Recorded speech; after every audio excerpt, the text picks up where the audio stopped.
विहार मंगल हो रहा है स्वामी जी? जी भगवान, आपका विहार मंगल हो रहा है? नहीं अभी हम रत्नत्रय यहाँ कुशल है?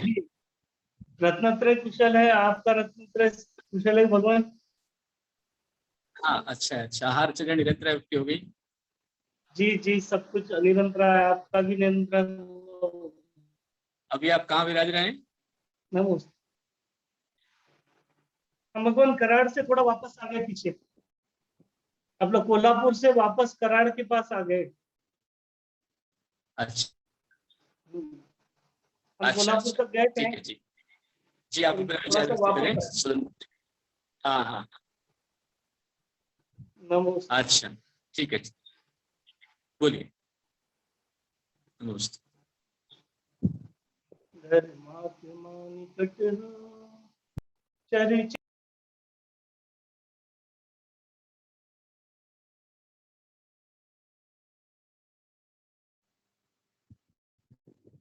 नमस्ते गुरुदेव। स्वामी जी, आपकी आवाज जी माइक म्यूट हो गया।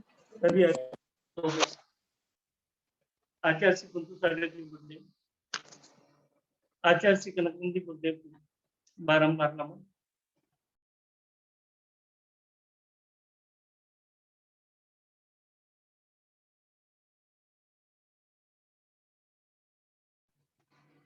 आचार्य श्री गुंदानंदी जी, गुप्तीनंदी जी गुरुदेव को और इस सभा में विराजित जितने भी ज्येष्ठ आचार्य हैं, उन सबको बार बार विभक्ति से नमस्ते। आज हम सभी शुल्लक श्री सुधर्म गुप्त जी के श्रद्धांजलि सभा में यहाँ एकत्र हुए। सुधर्म गुप्त एकदम सरल मना, शांत स्वभावी, भद्र परिणामी आचार्य श्री के शिष्य, आचार्य गुप्तीनंद जी गुरुदेव के शिष्य। अडूल में उन्होंने कहा था कि महाराज जी आप कर्नाटक आ जाइए, हमारा आरोग्य स्वास्थ्य भी ठीक नहीं रहता है। और आचार्य श्री गुप्तीनंद जी गुरुदेव या धर्म तीर्थ पर विराजमान है, उनका कार्य बहुत विशाल है, इसलिए वे भी वहां समय नहीं दे पाएंगे, तो आप आकर हमें मार्गदर्शन करेंगे। तो जो हमारी इच्छा मनीषा है, वह एक धर्म क्षेत्र बनाने की, वो पूरी हो जाएगी। और हम उनके आमंत्रण पर उस ओर विहार कर रहे थे।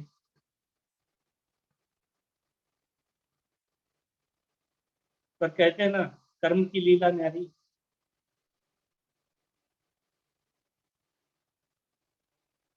इस बीमारी ने अनेकानेक युवा साधु संतों को नींद दिया है।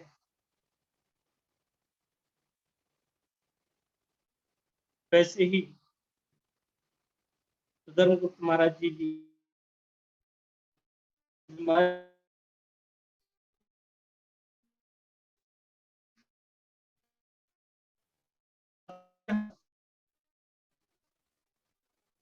अल्पसा, क्योंकि उम्र तो उनकी कुछ नहीं थी, शुल्लक अवस्था दीर्घकालिक शुल्लक थी, पर उम्र अल्प होने के कारण यह अल्पसा जीवन उन्होंने धर्म मार्ग में चलते हुए,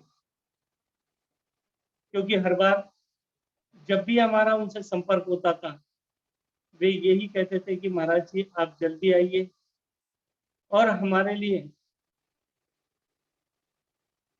जो भी कर योग्य होगा ऐसा मार्गदर्शन कीजिए, जिसके कारण हम हमारा आत्मा का कल्याण करें और हमारा जो अंत समय है वो अच्छा हो।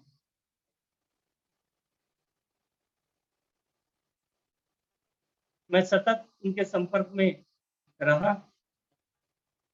वो बार बार यही कहते थे कि महाराज जी,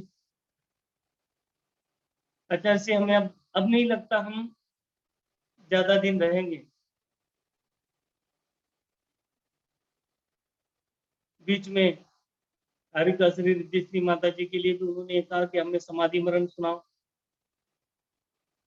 इतनी बीमारी होते हुए भी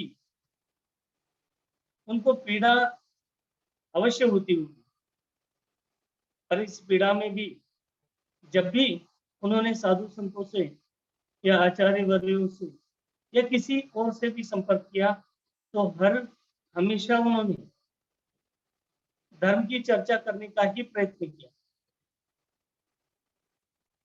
अंतिम 2 दिन पूर्व जब उनको सही से उच्चारण उनकी बात भी नहीं हो पा रही थी, तब भी वे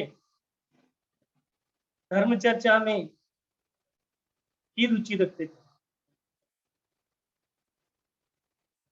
ऐसे सुधर्म गुप्त जी जो आज हमारे बीच में नहीं है, निश्चित ही उनकी आत्मा उनके सरल स्वभाव के कारण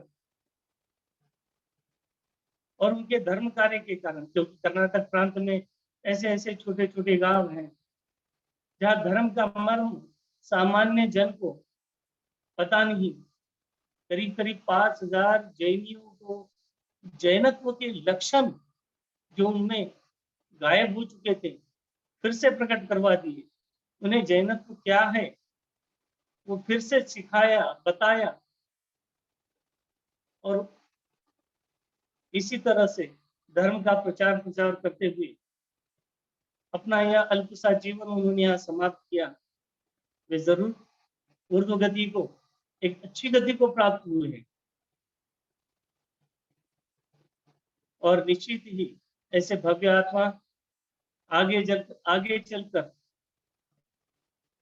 यथा समय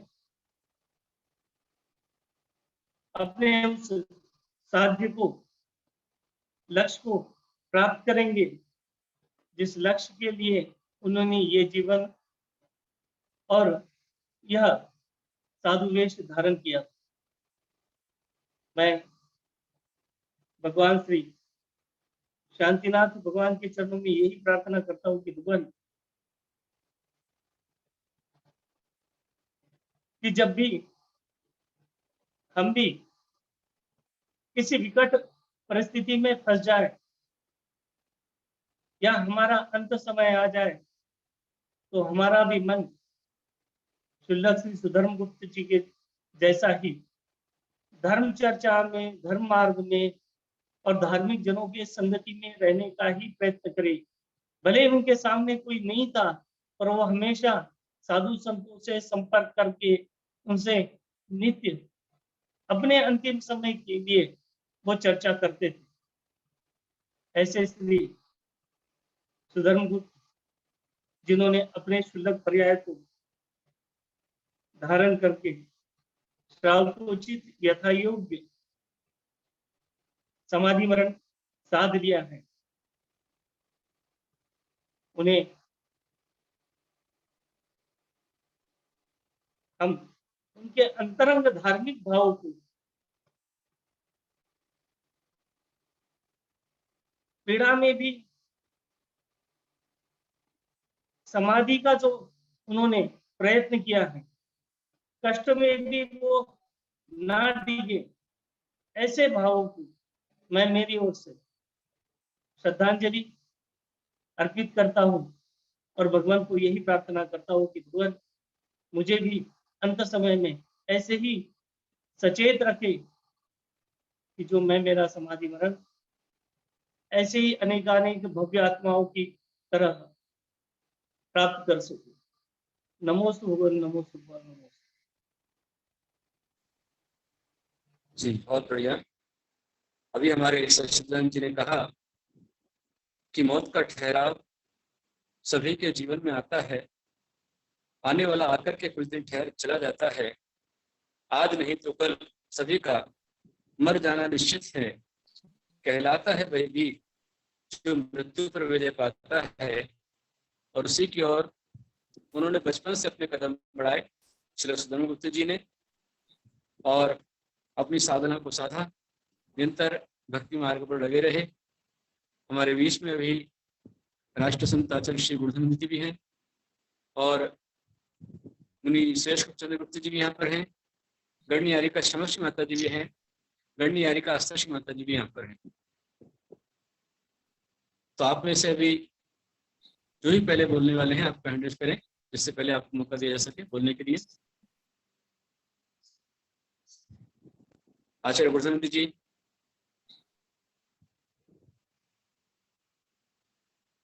या श्रेष्ठ गुप्त चंद्र गुप्त जी। हाँ, इस पटपरी जी हैंड रेज उनका।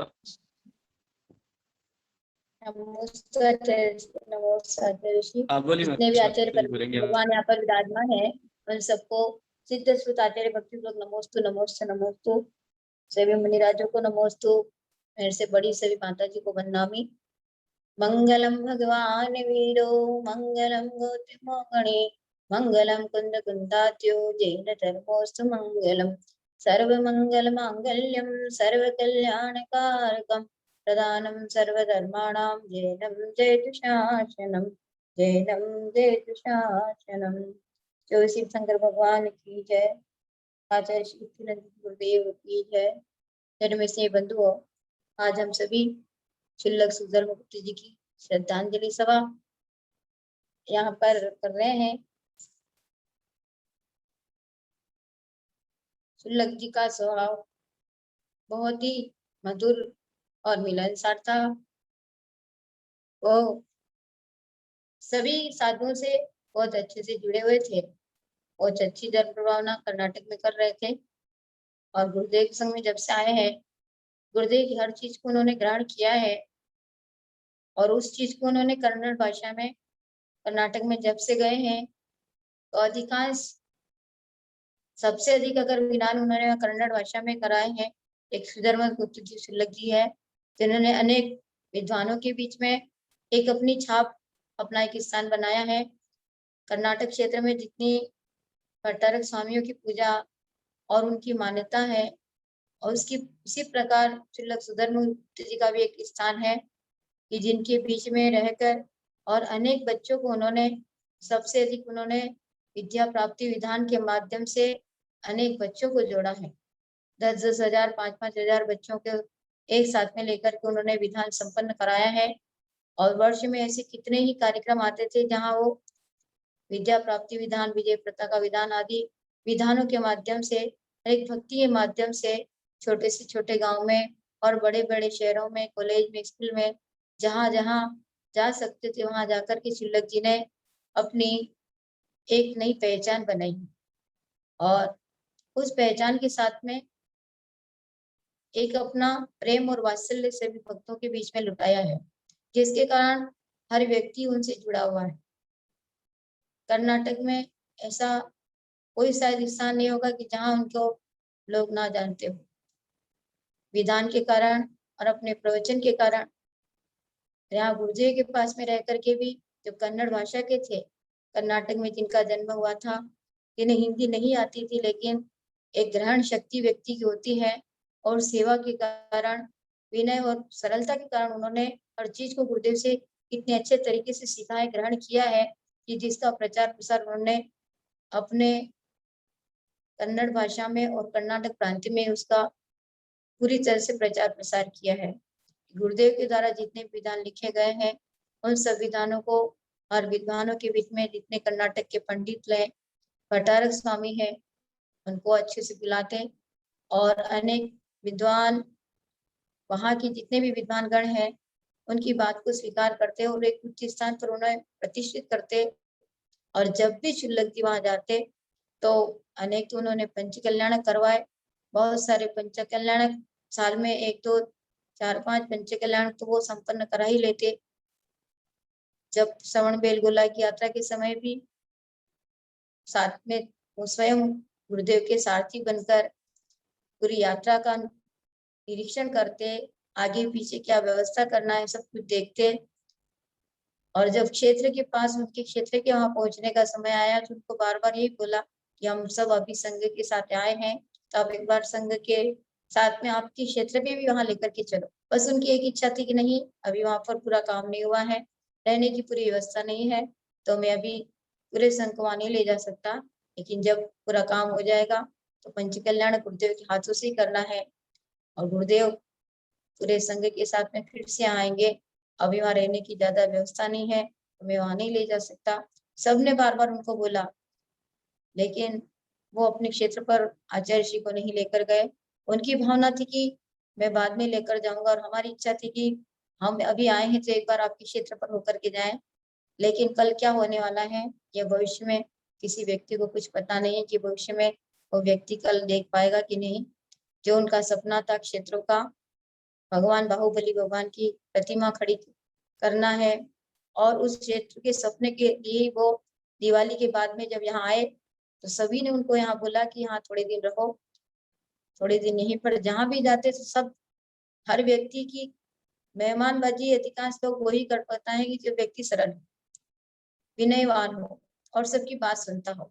और उनको सब साधु जहाँ भी जाते सही बोलते कि यहाँ रहो, लेकिन कर्म का योग सही हो, उनको जितने दिन रुकना था 2-4 दिन इधर रुके, सभी जगह आसपास के सब तीर्थों की वंदना की, दर्शन किए, फिर वो चले गए कि मुझे बाहुबली भगवान का पत्थर लेकर के आना है, काम शुरू करवाना है, और जल्दी से जल्दी काम शुरू हो जाए, प्रतिमा बन जाए तो गुरुदेव के हाथों से उसकी प्रतिष्ठा करवाना है। लेकिन वो सपना एक सपना रह गया, उनकी बात उनके हाथों से वो काम पूरा नहीं हो पाया। लेकिन उनकी जो सरलता थी, उस सरलता के कारण उन्होंने अनेक साधु संतों के हृदय में अपना स्थान बनाया है। जाने वाला चला जाता है, लेकिन अपनी यादें छोड़कर जाता है।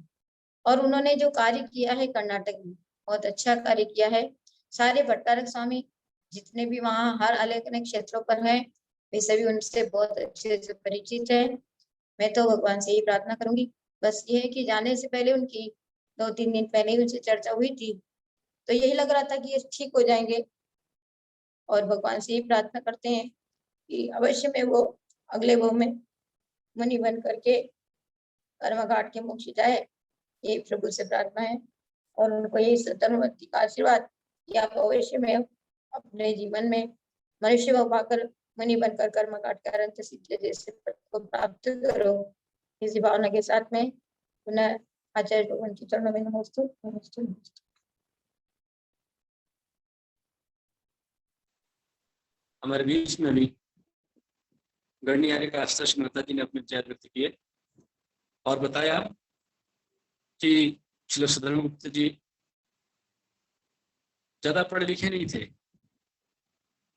लेकिन बहुत ही सरल मन थे, और सरलता सफलता को उन्होंने प्राप्त किया। विनम्रता सेवा भावना उनके अंदर बहुत थी।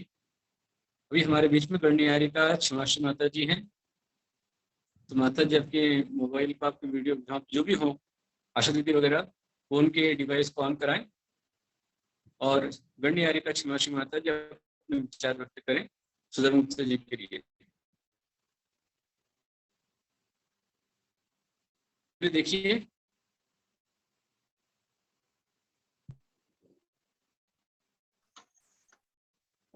चालू कर दे।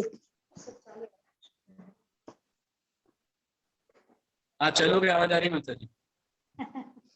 नमस्ते गुरुदेव, नमस्ते। ओम नमः सिद्धेश्वर, ओम नमः सिद्धेश्वर, ओम नमः सिद्धेश्वर। नमः श्री वर्धमानाय निर्धूत कलिलात्मने सालोकानां त्रिलोकानां यदि विद्या दर्पणाय ते। अनंतन सुपरमिष्टि भगवान की जय। आचार्य दक्षिणेर वाले चिंतामणि पार्श्वनाथ भगवान की जय। शांतिनाथ भगवान की जय। आचार्य श्री गणाधिपति गणधर आचार्य कुंती सार गुरुदेव की जय। आचार्य श्री कनक नंदी गुरुदेव की जय। आचार्य श्री सभी जो भी यहाँ आचार्य विराजमान है उनकी सबकी जय। आचार्य श्री गुप्ती नंदी गुरुदेव की जय। धर्मस्नेही बंधु, सुधर्मगुप्त महाराज जी क्या अकस्मात चले जाना हम सबके लिए और मेरे लिए एक दुख की सूचना के साथ एक झटका लगा और मैं कचनेर में हूँ। कचनेर में ही उन्होंने मुझसे कहा था कि माता जी आप मुझे बेटे जैसा रखोगे तो मैं आपके संग में आना चाहता हूँ। मैंने गुप्ती नंदी गुरुदेव से कहा कि छुल्लक जी की ऐसी भावना। गुरुदेव बोले ठीक है, उनसे बात कर लो और संग में ले लेते हैं। गुरुदेव ने उनको संग में रहने की अनुमति दी और स्वास्थ्य से हमेशा वो टकराते रहे। उनके हार्ट का भी प्रॉब्लम था और उन्हें इस उत्तर भारत का पानी सूट नहीं होता था, भोजन यहाँ का नहीं समझ में आता था, तो कर्नाटक में गुरुदेव की अनुमति से गए और अभी अच्छे हो गए थे। वापस उन्हें बीमारी ने घेरा, पता नहीं चला, हमें अचानक पता लगा और हम लोग कुछ कर नहीं पाए क्योंकि वो दूर थे। मैंने पूछा छुल्लक जी कैसे हो, तो बोले मैं ठीक हूँ। और ठीक हूँ बोल के हम निश्चिंत हुए और वापस कब उन्हें फिर से तो तकलीफ हुई और हमारे बीच से चले गए। लेकिन जाकर भी छोटी सी उम्र में गए परंतु बहुत कुछ कर गए और शिक्षा कम थी उनकी, फिर भी अभी आस्था श्री माता जी भी बोल रहे थे, शिक्षा कम लेकर भी जो बहुत कुछ कर गए, बहुतों को गम दे गए और अपना नाम रोशन कर गए। कितने मंदिर बनवाए, कितना जीर्णोद्धार कराया, कितने तीर्थों का भी कुछ निर्माण किया और आचार्य गुप्ती नंदी गुरुदेव के द्वारा संघ के द्वारा लिखित विधानों को करवाया, पूजा को करवाया, शिविर लगाते थे, ध्यान शिविर लेते थे, बहुत कुछ करते थे। क्योंकि मैं उनके साथ जब कर्नाटक गई और मुझे गांव-गांव में जब वो ले गए तब पता लगा कि इनकी कितनी यहाँ पर छवि अच्छी बनी हुई है। और उनकी हमेशा एक इच्छा रहती थी कि माता जी मेरे साथ चलो, मेरे क्षेत्र में रहना, आप कहो तो मैं दूसरा क्षेत्र, 2-3 क्षेत्र मेरे हाथ में, आपको मैं वहां रह विराजमान करवा दूं। और ये जो अभी क्षेत्र बना रहे थे उसका शिलान्यास भी उन्होंने, शिलान्यास में भी मुझे बुलाया था, मैं गई थी उनके शिलान्यास में भी। और आचार्य सच्चिदानंद महाराज जी को बड़ी भक्ति से, बड़े प्रेम से वो ले जा रहे थे। शायद सच्चिदानंद महाराज जी किसी से बात नहीं कर रहे हैं, बहुत भक्ति, बहुत श्रद्धा से उनकी प्रेम, उनका प्रेम, उनकी विनय देख करके सच्चिदानंद महाराज जी ने विचार किया कि मैं भी चलो भाई मैं कर्नाटक की ओर बढ़ता हूँ। दूसरी जगह का भी आवेदन था, उमता का भी था, गुजरात का, हरियाणा का, लेकिन वो बोले नहीं, छुल्लक जी के में जो प्रेम है, विनय है, मैं उसको देख करके मैं कर्नाटक जाऊंगा। तो शायद सच्चिदानंद महाराज जी को भी बहुत बड़ा शौक लगा होगा, हम किसी से बोल नहीं रहे हैं। और आचार्य गुप्ती नंदी तो उनके गुरु हैं और गुरु को एक शिष्य के वियोग से तो थोड़ा दुख होता ही है। तो दुख भी है कि वो हमारे बीच से चले गए छोटी उम्र में, लेकिन खुशी इस बात की है कि गुरुदेव का नाम वो रोशन कर गए और अपना नाम भी रोशन कर गए। वो जहां भी हैं अपनी आत्मा का कल्याण करते रहें, देव पर्याय में रहकर भी अपने धर्म को ना भूलें और अपनी जो साधना की है उस साधना का फल प्राप्त करें।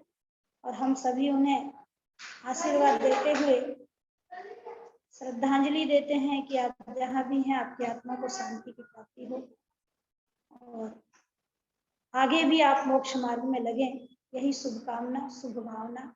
गुरुदेव के चरणों में नमस्ते।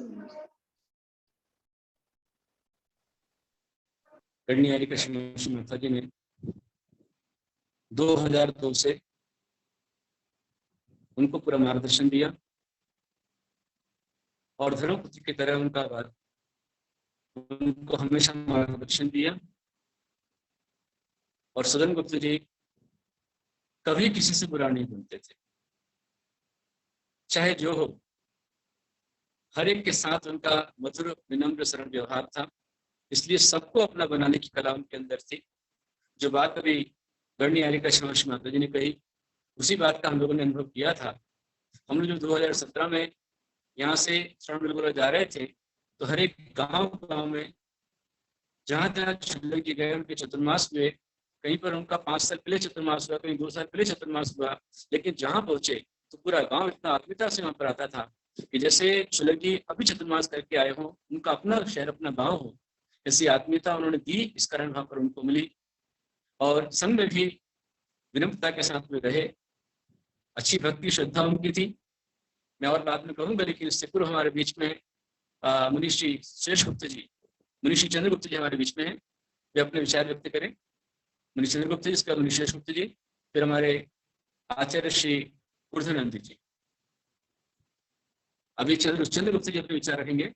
मुनीष चंद्रगुप्त जी।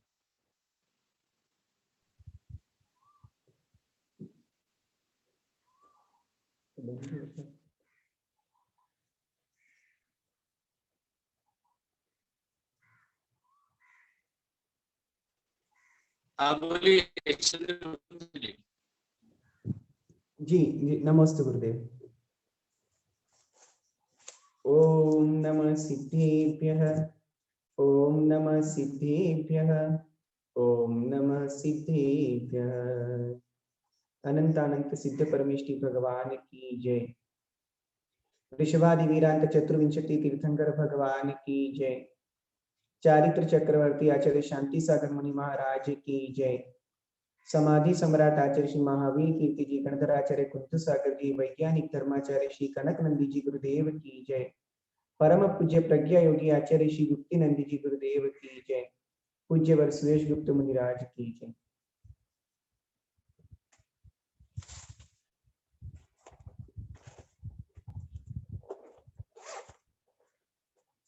संयोग और वियोग एक संसार की रीति है।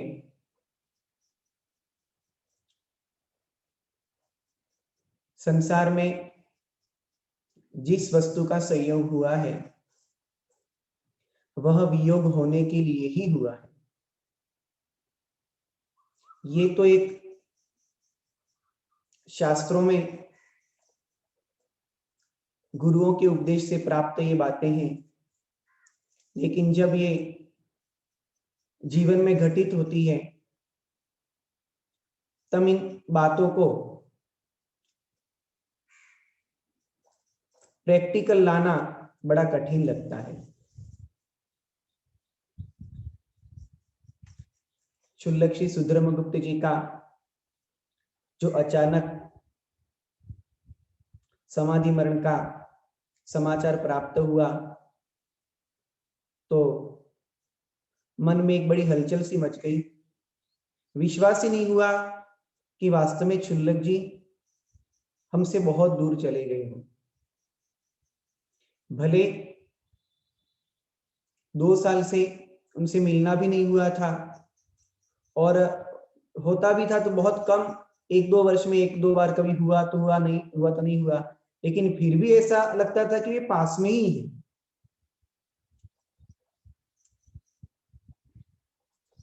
फिर भी कोई बात नहीं, उन्होंने रत्नत्रय को प्राप्त किया ही था। आचार्य मार्गे प्रवृत्तस्य वीतरागो ददातु मे समाधि बोधि पाथेयम यावन मुक्ति पूरी पुरः। मृत्यु महोत्सव में आचार्य देव कहते हैं कि हे भगवान, हे वीतरागी प्रभु, मृत्यु मार्ग प्रवृत्तस्य, में मृत्यु मार्ग में प्रवृत्त हुए मुझको हे वीतरागी भगवान समाधि बोधि पाथेयम ददातु, मुझे समाधि रूप बोधि रूप पाथे अर्थात नाश्ते को प्रदान कीजिए। हे वीतरागी भगवान, मैं मृत्यु मार्ग में प्रवृत्त हुआ हूं, अतः आप मुझे समाधि रूप बोधि रूप नाश्ता प्रदान कीजिए। कब तक? यावन मुक्ति पूरी पुरः।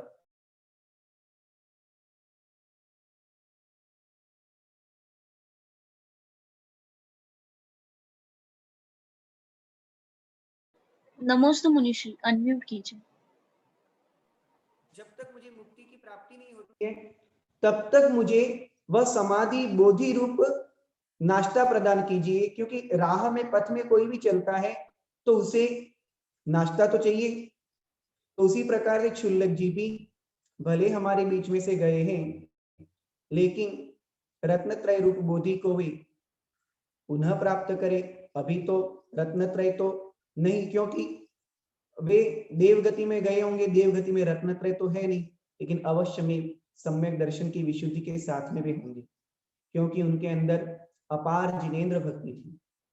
गुरु भक्ति तो थी ही थी, लेकिन अपार जिनेंद्र भक्ति, जिनेंद्र देव का अभिषेक देखना, जिनेंद्र देव के पाठ भक्ति जाप आदि इत्यादि करना, विधान आदि के प्रति सदैव उत्साहित रहना, ये उनके एक मतलब जिसको कहते हैं शौक है किसी को, तो इस प्रकार की उनकी रुचि के ये सब साधन थे। कभी भी देखते थे अधिकतर वे कोई ना कोई पाठ भक्ति या फिर जाप मंत्र, जहां भी देखो वहां पर, जैसा कि भी माता जी वगैरह ने कहा, विधान आदि के माध्यम से उन्होंने अपूर्व धर्म की प्रभावना की। एक बात उनसे सीखने लायक थी कि किसी चीज का जुनून कैसा होना चाहिए, चाहे कुछ भी हो जाए, लेकिन मुझे ये करना है तो करना, अर्थात दृढ़ संकल्प। उनके अंदर ये दृढ़ संकल्प था, और उस दृढ़ संकल्प शक्ति के आधार पे भले शारीरिक शक्ति उनकी उतनी नहीं थी, उतनी नहीं होने के उपरांत भी वे सदैव धर्म की प्रभावना में तत्पर रहते थे। और साथ में गुरु भक्ति, गुरुदेव से जब से वे मिले तब से अपार गुरु भक्ति का उदाहरण उन्होंने दिया है। गुरुदेव के प्रति उनकी अगाध भक्ति थी, सदैव उनकी आज्ञा में रहना, उनके हृदय में हमेशा यही रहता था, कर्नाटक में कहीं भी रहूं मैं गुप्तिनंदी गुरुदेव का नाम रोशन करूं, हमारे गुरुदेव को सब लोग जगह जगह पर जाने। ये उनका बहुत अच्छा एक विशेष गुण था कि गुरु के नाम को जगह जगह पहुंचाने की उनकी भावना सदैव उनके हृदय में रहती थी। सन 2002 में जब मैं तो ब्रह्मचारी था, तब प्रथम बार गुरुदेव और हम सभी वहां पे थे, 2002 गजपंथा मसरूल में। उस समय पे प्रथम बार शुल्लक सुधर्म गुप्त जी के दर्शन हमने किए थे, और वे भी बाद में कहते थे कि जब गजपंथा में आप लोगों से मिला था तब से संघ में आपके साथ में रहूं, संघ में रहूं, इस प्रकार की भावना उनकी तब से वहां पर हुई थी। उसके पश्चात कचनेर में भी पुनः मिले, और जब वे संघ में आए थे, कचनेर में सुना कि वे संघ में आने वाले, जैसा क्षमाशी माता जी ने भी कहा, तब बहुत ही खुशी हुई थी कि अपने संघ में क्षुल्लक जी आएंगे। चलो, इस प्रकार से क्षुल्लक जी का 20-21 साल पुराना नाता हम सबकी आपसी जो आपसी भावना रही, और फिर भी 20-21 साल कोई अत्यधिक नहीं कहलाते हैं, बहुत जल्दी वो हमारे बीच में से चले गए। एक हमारे राष्ट्रीय माता जी, वे भी 46-47 साल की उम्र में हमसे दूर चले गए, और बड़ा दुख होता है कि हमारे संघ का ही एक दूसरा सदस्य भी उसी उम्र में, कम उम्र में हमने छोड़ करके चला गया। वे जहां भी हो सम्यक दर्शन की विशुद्धि के साथ में रहे, जहां भी होंगे अवश्य में अकृत्रिम चैत्यालयों की भी वंदना कर रहे होंगे, क्योंकि उनके अंतर्गत बहुत ही अपार जिनेंद्र भक्ति, तीर्थ वंदना आदि के भाव हमेशा रहते थे। तो वे सम्यक दर्शन की विशुद्धि के साथ में पुनः मनुष्य भाव को प्राप्त करके, मुनि बन करके, कर्म काट करके मुक्ति अवस्था को प्राप्त करे, यही मंगल भावना मैं श्री जिनेंद्र देव के चरणों में करता हूँ। परम पूज्य प्रज्ञा योगी आचार्य श्री गुप्तिनंदी जी गुरुदेव की जय।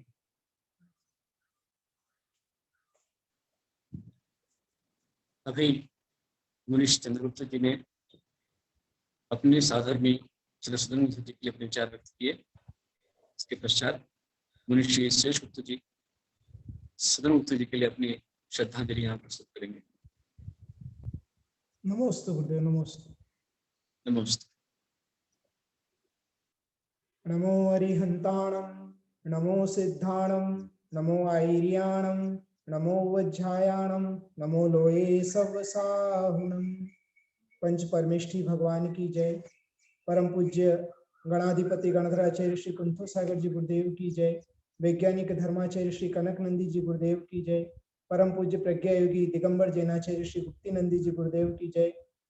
इस मीडिया चैनल पर विराजमान सभी आचार्य भगवंतों के चरणों में कोटि कोटि नमन। मुनि भगवंतों को यथा योग्य विनय नमोस्तु। माता जी आदि सभी को कर्म क्षयोस्तु। छुल्लक जी छुल्लिका जी जो भी हैं उन्हें समाधि रस्तु आशीर्वाद प्रेषित करता हूँ।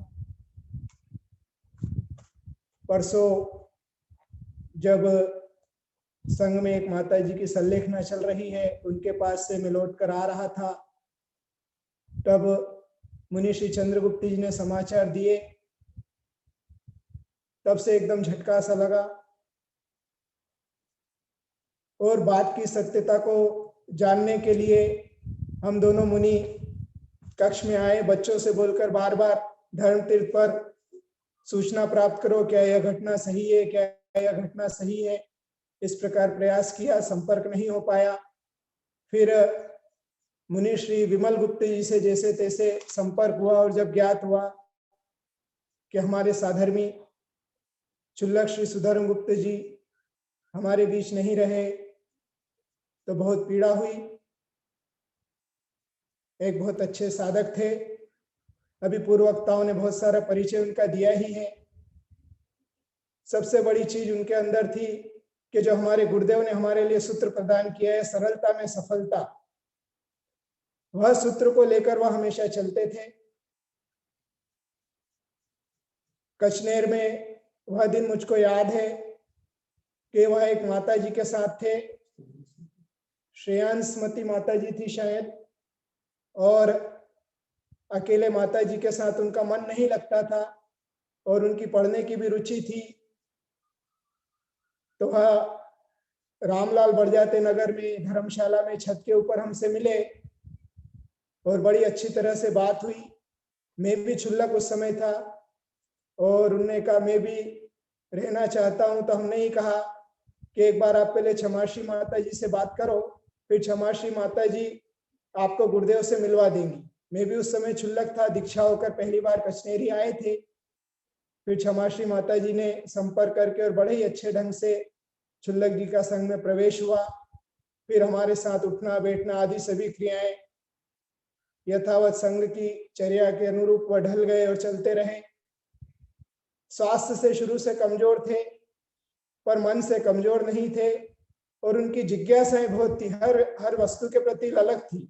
गुरुदेव के द्वारा स्वाध्याय के अलावा प्रभावना के जो भी कार्य होते थे बड़ी अच्छी दृष्टि से वह देखते थे, बाद में चर्चाएं भी करते थे और तारीफ करते थे। गुरु भक्ति उनके अंदर अटूट थी।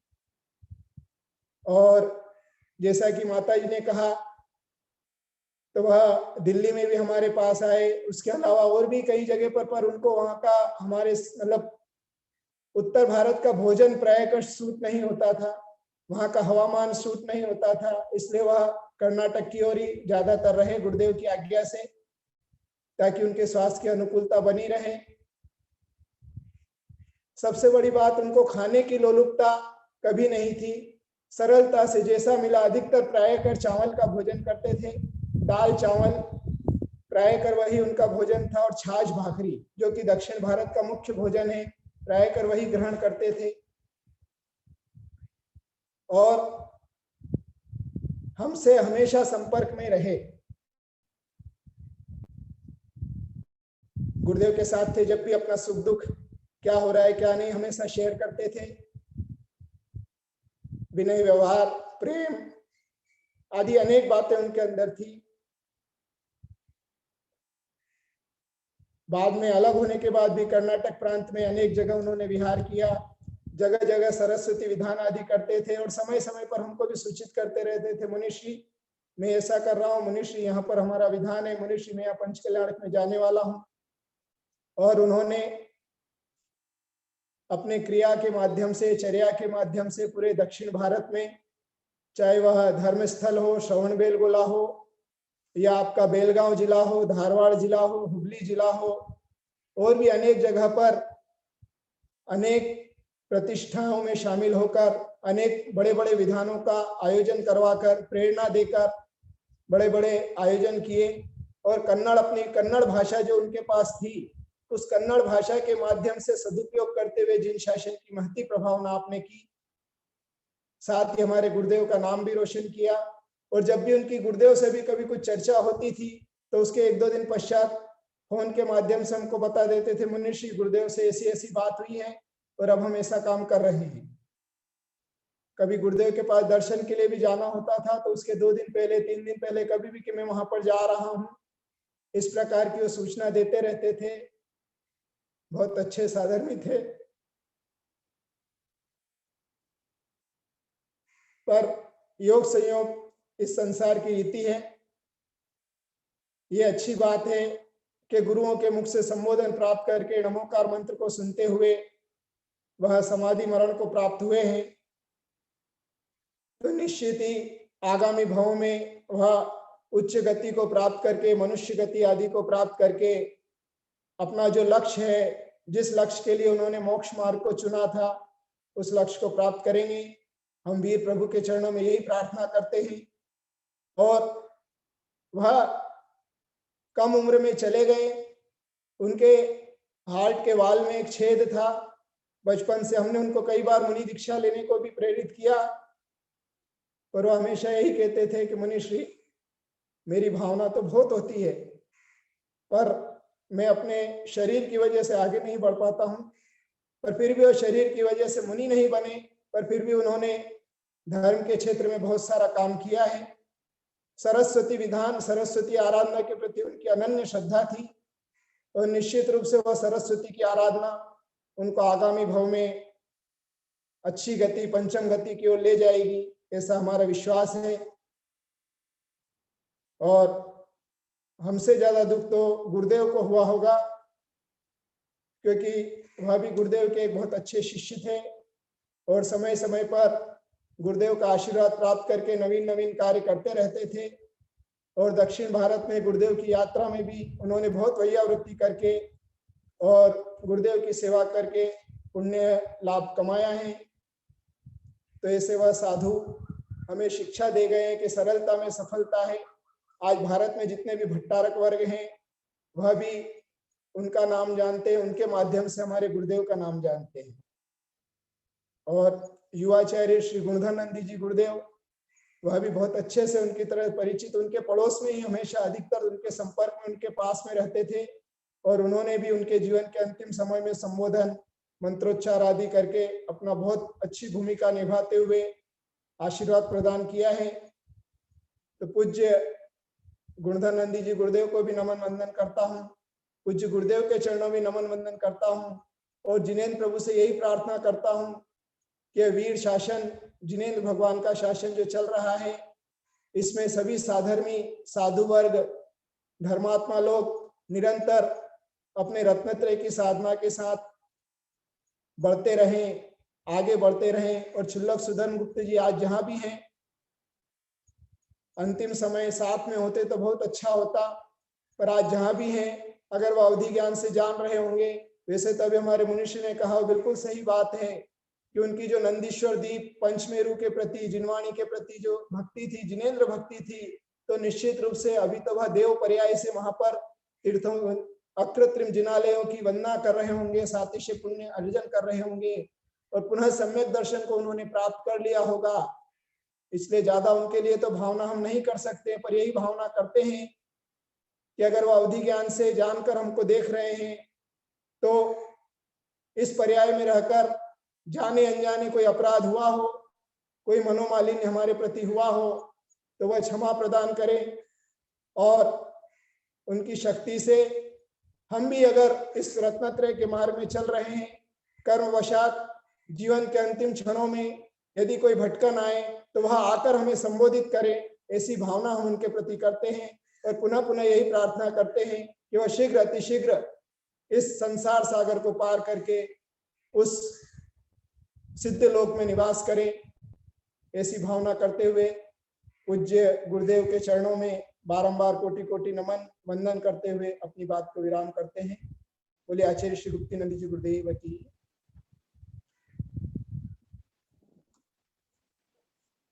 यहाँ पर मुनिश्रेष्ठ गुप्त जी ने, चंद्रगुप्त जी ने अपने विचार व्यक्त किए और बताया,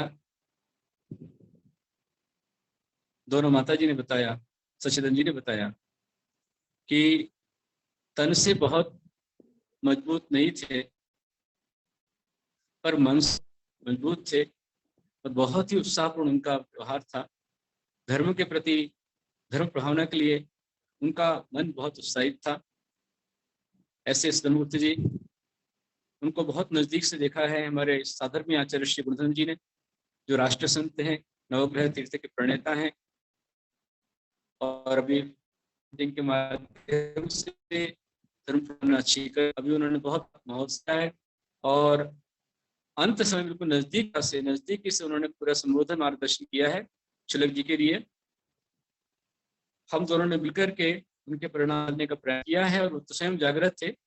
तो मैं चाहूंगा कि यदि हमारे बीच आचार्य गुरु के विचार व्यक्त यहाँ करें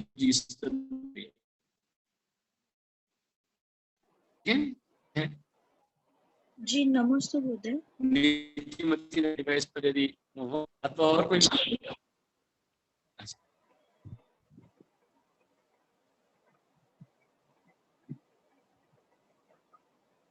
नम्रतावती माता जी यहाँ पर हैं, शायद कुछ कहाँ जाऊँ?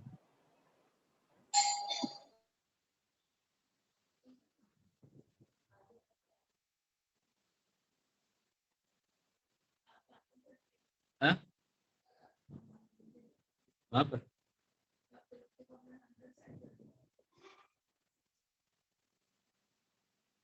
हाँ, माता जी का मैं कमेंट करें वहां से। वंदा भी माता जी वहां से अनम्यूट कीजिए। मेरी आवाज कट रही है बहुत ज्यादा? जी गुरुदेव, थोड़ी बीच में कट रही है। अच्छा, माता जी वहां से अनम्यूट कीजिए।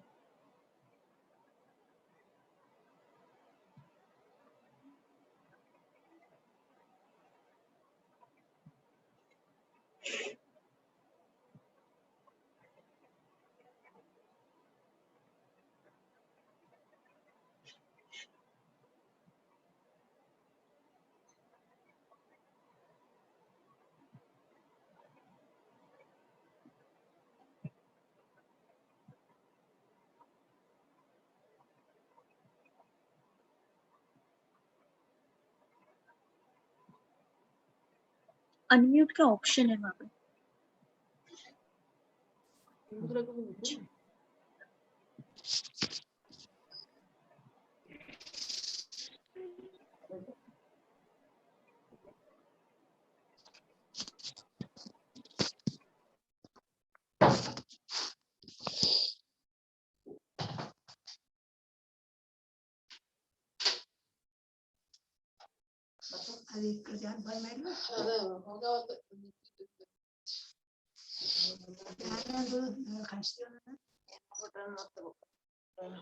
ಫಸ್ಟ್ ಬಟನ್ ಒತ್ತಬೇಕು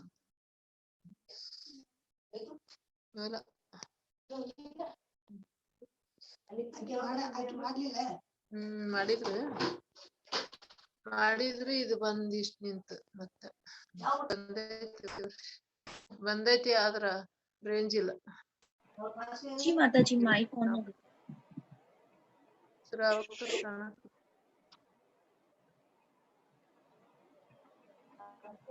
ಶ್ರಾವಕರು ಕಾಣಕತ್ತಾರ.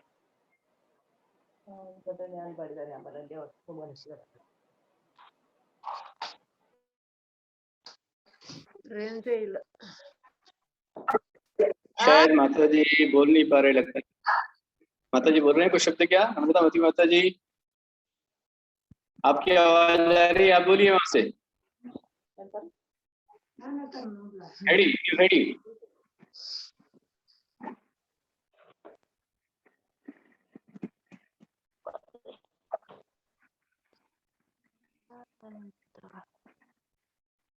ಶ್ರಾವಕರು ಫೋಟೋ हाँ, मयूरी शायद वो समझ नहीं पा रहे हैं।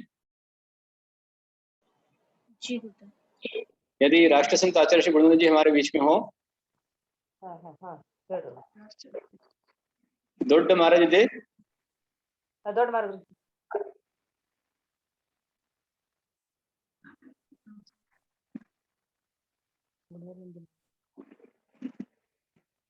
ನೀವು ಹೇಳ್ರಿ ಅಮ್ಮ.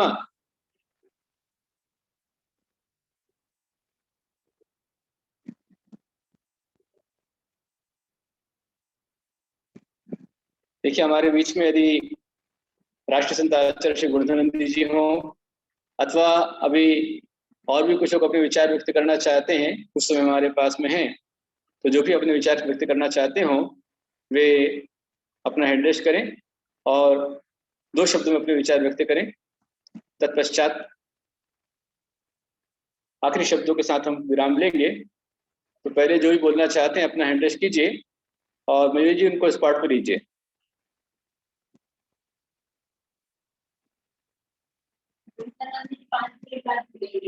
अच्छा,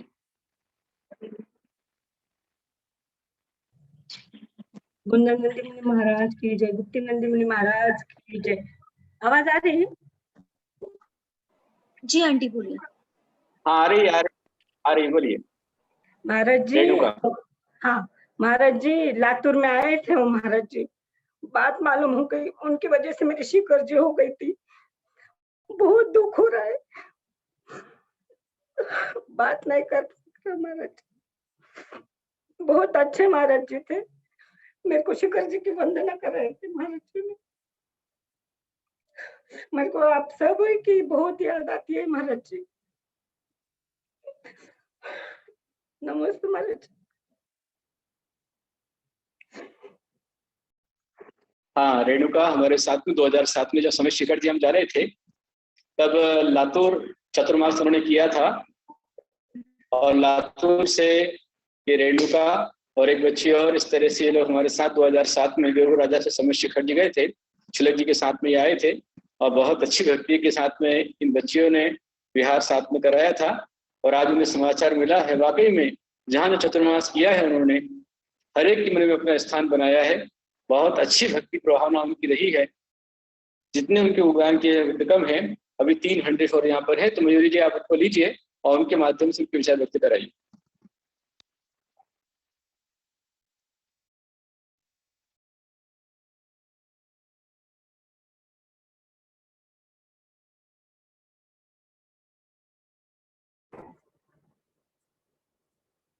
नमस्ते गुरुदेव।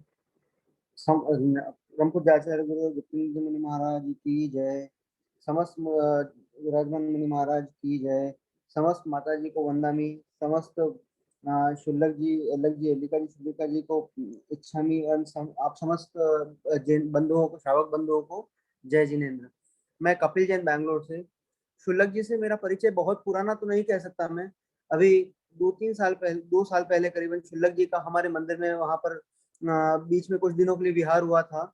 हम उनके साथ कुछ दिन रहे थे, पर वो कुछ दिन ऐसे जुड़ गए, मतलब इतना उनका सरल स्वभाव था, मैं एक बात बताऊं, और हर किसी से, चाहे छोटे बच्चे हो चाहे बड़े हो, चाहे किसी को तत्व की रुचि हो चाहे भक्ति की रुचि हो, जैसी भी रुचि हो, शुल्लक जी के साथ में इतना सहज हो जाते थे कि हमारा पूरा समाज, वहाँ का हैनूर का समाज, शुल्लक जी जब एक बार हमारे मंदिर में आए थे और मात्र कुछ दिनों के लिए आए थे, 4-5 दिनों के लिए, फिर हमने जिद करके उन्हें थोड़े और दिनों के लिए भी रोका, पर वो 4-5 दिनों में पूरा समाज उनसे बहुत अच्छे से जुड़ गया था। हमें बहुत अच्छे से मतलब कहे कि उन्होंने गाइडेंस दिया और मुझे बार बार वो कहते थे कि कपिल जी हमें बहुत काम करना है लगातार, मतलब यहाँ पे कर्नाटक में जितने भी जो श्रावक परिवार हैं, अभी उन्हें पूजा पाठ, अभिषेक और जो मूल पद्धति है उसका धीरे धीरे लोप हो रहा है, तो उन्हें वापस करना है। 5000 से अधिक परिवारों को लगातार वो पूजा, अभिषेक इत्यादि सिखाते थे। और धर्म की सेवा का कोई भी काम हो, चाहे वो मंदिरों ये क्षेत्र तो वो निर्माण कर ही रहे थे, उसके अलावा पुराने मंदिर जहाँ की व्यवस्था नहीं है वहाँ व्यवस्था करनी हो, पुराने मंदिरों का जीर्णोद्धार कराना हो, जिनवाणी के लिए हो, जब भी मंदिर में कहीं रहे तो विधान, हर काम में वो हमेशा आगे रहते थे और सबको प्रेरित करते थे और इतने सहज रूप से, इतने सहज तरीके से प्रेरित करते थे कि आप अपने आप उनके साथ जुड़ जाते हैं। कहीं कोई कभी कहीं नहीं लगा हमें उन्होंने कभी कोई काम के लिए किसी को जबरदस्ती कहा हो या किसी को इस तरह से कहा हो कि लोगों को लगे कि नहीं शुल्लक जी कह रहे हैं तो हमें करना है और या हमें करना पड़ेगा। इसकी वजह ये होता था जैसे शुल्लक जी कह रहे हैं तो लोगों के भाव वैसे हो जाते थे अपने आप, उनका व्यक्तित्व उस तरह का था कि आपके भाव ऐसे हो जाते हैं कि आप और लगातार अग्रसर होते जाए धर्म के कार्य में। तो निश्चित रूप से मैं अगर कह सकता हूँ कि जब मैं शुल्लक जी के साथ 5-7 दिन रहा था और उसके बाद में उनसे कई बार फोन पर चर्चा होती थी, जब वो कोई हमें काम बताते थे, चाहे क्षेत्र का हो चाहे कहीं और का, कि ये काम है इनमें हम कैसे कर सकते हैं। तो कभी लाइक सरकारी डिपार्टमेंटों से बात करनी होती है या कुछ भी करनी होती, तो जब हम करते थे। पर एक बात कह सकता हूँ, अगर मैं 5 दिन में ऐसा जुड़ गया था उनके साथ में, मात्र मुझे लगता था कि शुल्लक जी जो भी काम कहें निश्चित रूप से वो दिगंबर जैन धर्म के लिए उसके ऊंचाई पे ले जाने का काम है, तो हमें करना ही है। तो जो लोग उनके साथ पहले से जुड़े हुए थे, मुझे यकीन है कि वो हमसे बहुत ज्यादा प्रभावित होंगे और बहुत निश्चित रूप से उनका जो व्यक्तित्व था वो इस तरह का था कि मुझे किस्मत से ये रहा कि आखिरी दिन भी उनका, जब उनका ये समाधि हुई उसके पहले दिन भी मेरी उनसे बात हुई थी। मैंने उनके दर्शन किए थे और उसके पहले भी मैं उनसे बात कर रहा था। तब भी लगातार उनके मन में यही था कि मुझे मतलब जिन भक्ति करनी है, जिन सेवा करनी है। परंतु ये सब प्रभाव ना करते हुए भी एक चीज जो सबसे बड़ी थी, तो उन्होंने हमें बताया था कि मतलब मुझे याद है जब मेरी बात हुई थी, उन्होंने कहा कि कपिल जी, मैं जब बचपन में छोटा था तो ये समझ लीजिए कि पूर्णतः मिथ्या दृष्टि थे। हमें तो खाली ये पता था कि हम जैन परिवार से हैं, बाकी जैन धर्म क्या है हमें कुछ नहीं पता था। और गुरुदेव ने हमें सिखाया, और जिस विनय से वो जब भी गुरुदेव की बात करते या अन्य महाराजों के पास जाते, जिस तरह से विनय से वो रहते थे, वास्तव में वो विनय मतलब उनकी विनय देख के और उनको ज्ञान में जितना जो फर्क आया था जब वो हमें समझाते थे, तो हमें लगता था कि अगर वो ये कहते हैं कि बचपन में मुझे कुछ भी नहीं पता था जैन धर्म के अलावा, कि जिसका नाम के अलावा, और इतना ज्ञान अगर आ गया, तो उनकी विनय से वास्तव में उन्होंने बहुत ज्ञान बहुत कम समय में अच्छे से अर्जित कर दिया था। और बहुत अच्छे तरीके से लगातार वो जैन धर्म को श्रावकों में बराबर से पहुंचा रहे थे। तो और आखिरी समय में भी उनकी एक इच्छा थी कि समाधि मरण हमें सुनना है, तो समाधि मरण सुनने की उनकी इच्छा थी, जो कि वो सुन रहे थे। उसके अलावा भी मुझे पता है कि डॉक्टर साहब ने उन्हें कहा था कि आपका बीमार है, इलाज चल रहा है, तो अगर आप क्या कहते हैं कि थोड़ी सी चर्या में छूट ले ले, पर उन्होंने कहा था कि नहीं, जो भी होगा मैं सिर्फ एक ही वक्त आहार करूंगा, उसके अलावा मुझे समाधि करनी है, अगर ऐसा होता है, पर चर्या में छूट नहीं लेनी है।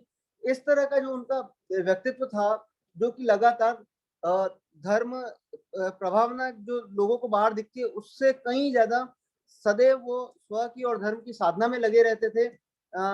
और मुझे पता है अभी मेरे मना करने पर भी, क्योंकि मैं उनसे बार बार बात करता रहता था बीच बीच में हर हफ्ते, तो मेरे मना करने पर भी महाराज के विहार की जरूरत थी, तो वो राजस्थान तक आए थे। राजस्थान से मैं उनसे लगातार कहाँ पहुंचे, कैसे पहुंचे, पूरे रास्ते की बात कर रहा था महाराज के लिए। तो उनका एक सबसे बड़ा ये था कि चाहे कोई भी साधु हो, कोई भी माता जी हो, उनकी कहीं पे भी कोई भी व्यवस्था करनी है, कहीं कोई प्रॉब्लम है, कहीं कोई तकलीफ आई है, तो शुल्लक जी सबसे आगे रहते थे कि हम इसको कैसे सही कर लें। तो अगर देखा जाए तो उनके स्वास्थ्य के कारण मुनि नहीं बन पाए, पर शुल्लक अवस्था में जो श्रावकोत्तम अवस्था कही जाती है, सुधर्म गुप्त जी वास्तव में श्रावकोत्तम थे, क्योंकि साधुओं की वैयावृत्ति, साधुओं की व्यवस्था करना, लगातार पूजा पाठ करना करवाना, एकदम सहज रूप से श्रावकों के साथ रहना, श्रावकों को धर्म में जोड़ना, लगातार धर्म की वृद्धि के लिए प्रेरित करना, और हर जगह जहाँ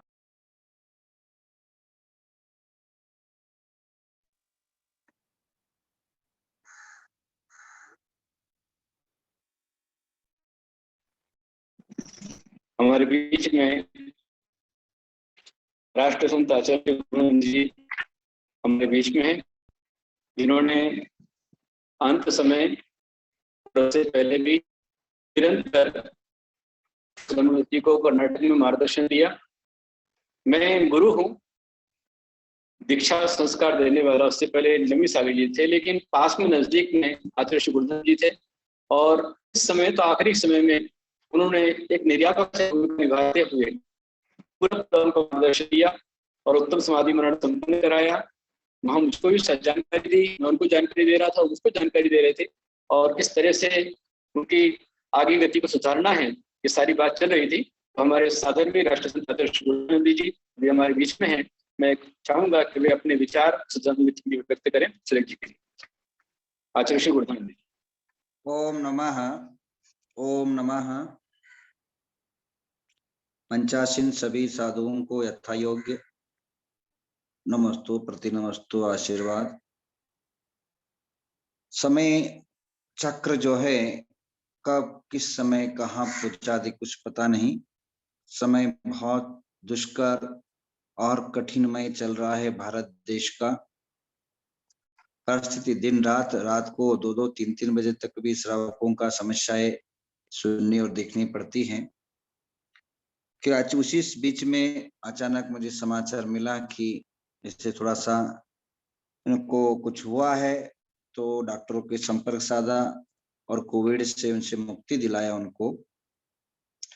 और मुक्ति दिलाने के बाद जब कोविड मनुष्य को होता है तो सबसे पहला दिक्कत ये आती है कि बॉडी की जो ताकत है, सामर्थ्य है, वो वीक हो जाता है। बॉडी बहुत ऐसी, अगर आपको बुखार आ जाए 2-3 दिन आदमी खड़ा नहीं हो सकता, बैठ नहीं सकता है। तो ये महाराज को कोविड से मुक्ति मिली और कोविड से मुक्ति मिलने के बाद बॉडी बहुत वीक हो गया था बुखार के कारण। कोविड का जो बुखार होता है नमूनिया का बुखार होता है और वो कभी उतरता नहीं और कंटिन्यू अंदर और बाहर दोनों तरफ जलाता है। और दोनों तरफ जलाते समय और आदमी को दस्त वगैरह लग जाता है और बॉडी पूर्णतः 3 दिन के अंदर पूरा जो है उसकी अगर 100 किलो वजन उठाने की ताकत होता है तो बाद में उसके बॉडी इतना हो जाता है कि 10 किलो उठाना में समर्थवंत नहीं होता है। इसी परिस्थिति में वो कोविड मुक्त होकर के और बाथरूम में जा रहे थे और अचानक उनका बैलेंस बिगड़ा और नीचे गिर गए। और गिरने के बाद तुरंत मेरे को फोन आया कि इस प्रकार मैं गिर गया हूं। तुरंत जो है एक्सरा निकाला और एक्सरा निकालने के बाद जो है वो जो माइंड के अंदर जो गिरने का इतना जोर से गिर गए थे वो, और वहां का जो ब्लड सर्कुलेशन है वो नर्व फट गया है। अंदर का जो नर्व था वो फट गया और फटने के पूरा जो है मस्तिष्क के ऊपर रक्त फैल गया और फेल होने के कारण जो है वो पूरा जो धीरे धीरे जो है वे अब डॉक्टर को बुला गया। बड़े बड़े जो है तज्ञ थे एसडीएम के वीरेंद्र हेगड़े को भी फोन किया गया। वीरेंद्र हेगड़े ने अच्छे लोगों को भेजा, देखा और लास्ट जितना बन सके उनको प्रयत्न किया गया। अंततः 12 घंटे के पहले पता पड़ गया था कि यह इनको बचाना संभव नहीं है, क्योंकि जो गिरने के बाद जो माइंड के अंदर रक्त का सर्कुलेशन जो हुआ था, रक्त का जो फैला हुआ था उसके अंदर जो है साइड इफेक्ट होना शुरू कर दिए और उनको जो है धीरे धीरे समाधि दिया गया और वो तब तक जागृत थे और एकदम पहले कोमा में चले गए। वापिस कुछ उपचार के बाद वो सुसूत्र आ गए थे और जागृत अवस्था में आ गए थे और उनको समझाया गया, संबोधन किया गया, क्योंकि कोविड वार्ड होने के कारण वहां कोई जा नहीं सकता था। वीडियो कॉल के माध्यम से और डॉक्टरों के निगरानी से डायरेक्ट संपर्क साधा, नमोकार मंत्र सुनाया और उनको जो है त्याग दिलाते हुए वे अपने चित्त को स्थिर होते हुए इस अपने सबको छोड़ करके वे परमात्मा की शरण में चले गए। और ऐसे प्रयत्नशील व्यक्ति थे और हमेशा जैन धर्म, जैनागम और जैन शास्त्र का प्रचार हो, प्रसार हो, इसमें सतत निरंतर लगे हुए रहते थे। वो उसी चक्कर में वो चले गए, क्योंकि लोगों को धर्म बुद्धि हो, ज्ञान बुद्धि हो और धर्मों की प्रगति हो। इस प्रयत्नशील में अपने क्षेत्र को छोड़ के इधर उधर बिहार किए और बिहार करके धर्म प्रचार में लगे रहे और उसी के स्वरूप जो है वे अपने को खो दिए, परंतु धर्म को उन्होंने नहीं खोया। तो ऐसे जो है चुल्लक रत्न को मैं यही सद और समर्पण भाव से श्रद्धांजलि अर्पित करता हूँ। वो जहाँ भी रहे, जिस अवस्था में जो स्वर्ग गति को प्राप्त किए, वे जो है धर्म, कर्म और दिव्य शक्ति के साथ परमात्मा के साथ सदा जुड़े रहे, क्योंकि मनुष्य जो है आया है तो जाएगा ही, निश्चित है। आज उनका नंबर है तो कल हमारा नंबर है। महत्व की बात यह है, जब भी जाए प्रभु आपका शरण, आपका श्रवण और आपका स्तवन के साथ हमारा देह विसर्जित हो जाए तो निश्चित जीवन का सदगति प्राप्त होती है। उनका जो है ऐसे बॉडी बहुत वीक था, बहुत ही मतलब तंदुरुस्त नहीं थे। उनको हार्ट में जो है छेद था और वे सारे पीड़ा को सहते हुए धर्म की प्रगति पर सदा अग्रसर थे। घर घर, गांव गांव जा करके, गली गली जा करके, घरों घरों में पहुंच करके जैन धर्म का ज्योत जगाया उन्होंने। और बहुत सारे ऐसा हमारे धारवाड़, बेलगांव डिस्ट्रिक्ट में ऐसा कोई गांव नहीं होगा हम वहां 2-3 बार नहीं गए होंगे। हर गांव में जाकर के, हर जगह जाकर के धार्मिक अनुष्ठान, आराधना, प्रतिष्ठा, महोत्सव सभी में उन्होंने बहुत ही तन्मय के साथ सेवा किया। जिन धर्म का निश्चित रूप में उसका फल स्वरूप उन्हें मोक्ष गति प्राप्त होगा। तो ऐसे में भावना भाता हूँ कि मैंने परमात्मा अपने मोक्ष गति में पहुंचा दे, ये भावना भाते हुए मैं थोड़ा सा देर हुआ क्योंकि मैं पहले ही आ गया था। बाद में जो है अचानक इमरजेंसी जो है सभी आचार्यों का एक मीटिंग था, वहां चला गया था। तो मैं इस शुभ अवसर पर मैं यही विनयांजलि, श्रद्धांजलि, भावांजलि अर्पित करता हूँ। महाराज का जो श्रम है वो व्यर्थ नहीं जाएगा, जो भावना है वो व्यर्थ नहीं होगा। निश्चित रूप में उनके सारे स्वप्न, सारी भावनाएं, आशाएं पूर्ण होगा, क्योंकि उनका जो किया हुआ पुण्य है तो सदा जो है यहाँ विद्यमान है, तो पुण्य का फल स्वरूप मिलेगा। इन्हीं भावनाओं के साथ ओम नमः। बहुत बढ़िया। आचार्य श्री गुरुधनंदी जी ने अंतिम समय तक उनको मार्गदर्शन दिया और डॉक्टर सनत जैन जो कि दिगंबर जैन डॉक्टर हैं, उन्होंने गुरु मानकर ही पूरी भक्ति के साथ में उनकी सेवा की, आहार भी दिया, उनके नियम का पूरा पालन कराया। डॉक्टर सनत जैन हमारे बीच में है, कनेक्टिविटी का थोड़ा इश्यू आ रहा है, शायद हो सकता है। अभी आपने सुना आचार्य श्री गुरुधन जी ने और सभी पूर्व वक्ताओं ने अपने विचार व्यक्त किए और सभी ने बताया कि श्री धर्मगुप्त जी तन से थोड़े कमजोर थे, अर्थात बचपन से उनका स्वास्थ्य बहुत अच्छा नहीं था, लेकिन आत्मबल तन से बहुत ज्यादा अच्छा था। अभी हमारे बीच में शायद विद्या मेहता, हेमंत मेहता कुछ बोलना चाहते, 2 शब्द अपने, तो मयूर जी उनको आप स्पॉट पर लीजिए। और नरेंद्र महाजन भी अपनी कुछ बात कहना चाहते हैं। पहले हेमंत भैया, हेमंत मेहता।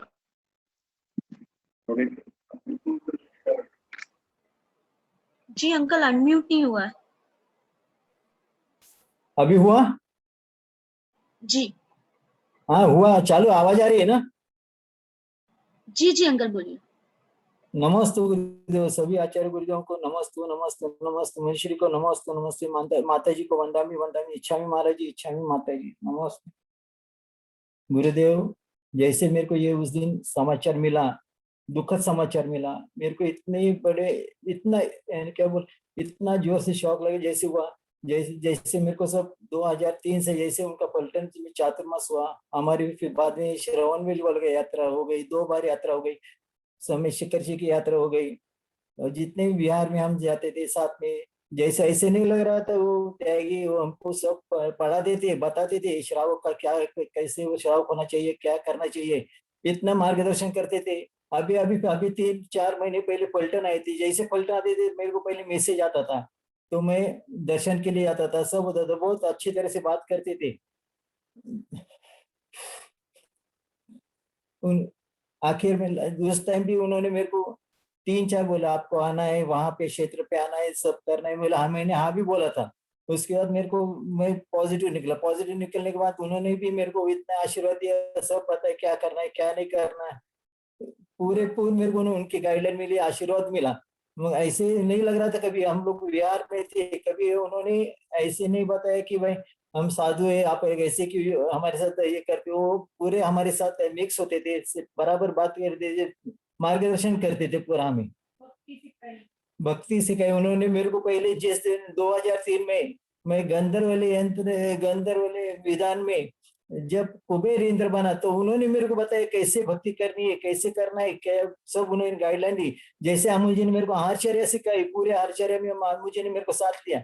गुरुदेव आपने मेरे को पूरे पूजा पाठ अभिषेक का सब पाठ सिखाया, जो मेरे को 2003 से मैं पूरे अपने, पहले 2003 से पहले मैं पूरे अपने जैन धर्म से बाहर ही था, जैसे मैं बाकी कुछ नहीं करता, मगर उसके बाद मेरे को सब मालूम हुआ, सब उसके बाद सब मार्गदर्शन से आपके और उनके मार्गदर्शन से इतना अच्छा हुआ सब। अभी भी उनका याद आती है तो अभी भी बहुत बहुत ये हो रहा है, गदगद हो रहा है मेरे को। नमस्ते गुरुदेव, नमस्ते। हेमंत भैया मेहता भी 2003 से लगातार संघ से जुड़े हुए हैं, हर एक यात्रा में साथी बने हैं, हर यात्रा में हमारे साथ पैदल चले हैं, अभिषेक किया है, आहार दान दिया है। और सबकी मेरे से बोलने की ज्यादा हिम्मत नहीं होती है, तो क्षुल्लक सदर गुप्ता जी या हमारे उसमें क्षुल्लक सुरेश गुप्ता जी थे, और फिर पलटन में क्षुल्लक सलभ गुप्ता जी बने थे, इनसे श्रावक मार्गदर्शन लेते थे। अभी हमारे बीच में नरेंद्र महाजन हैं जो अपने विचार व्यक्त करना चाहते हैं। नरेंद्र महाजन को हैंडल है, मयूरी उनको स्पॉट पर दीजिए। नरेंद्र महाजन,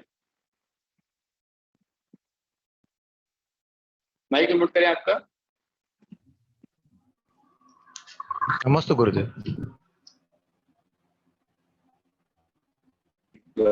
नमस्ते गुरुदेव, आवाज आ रही?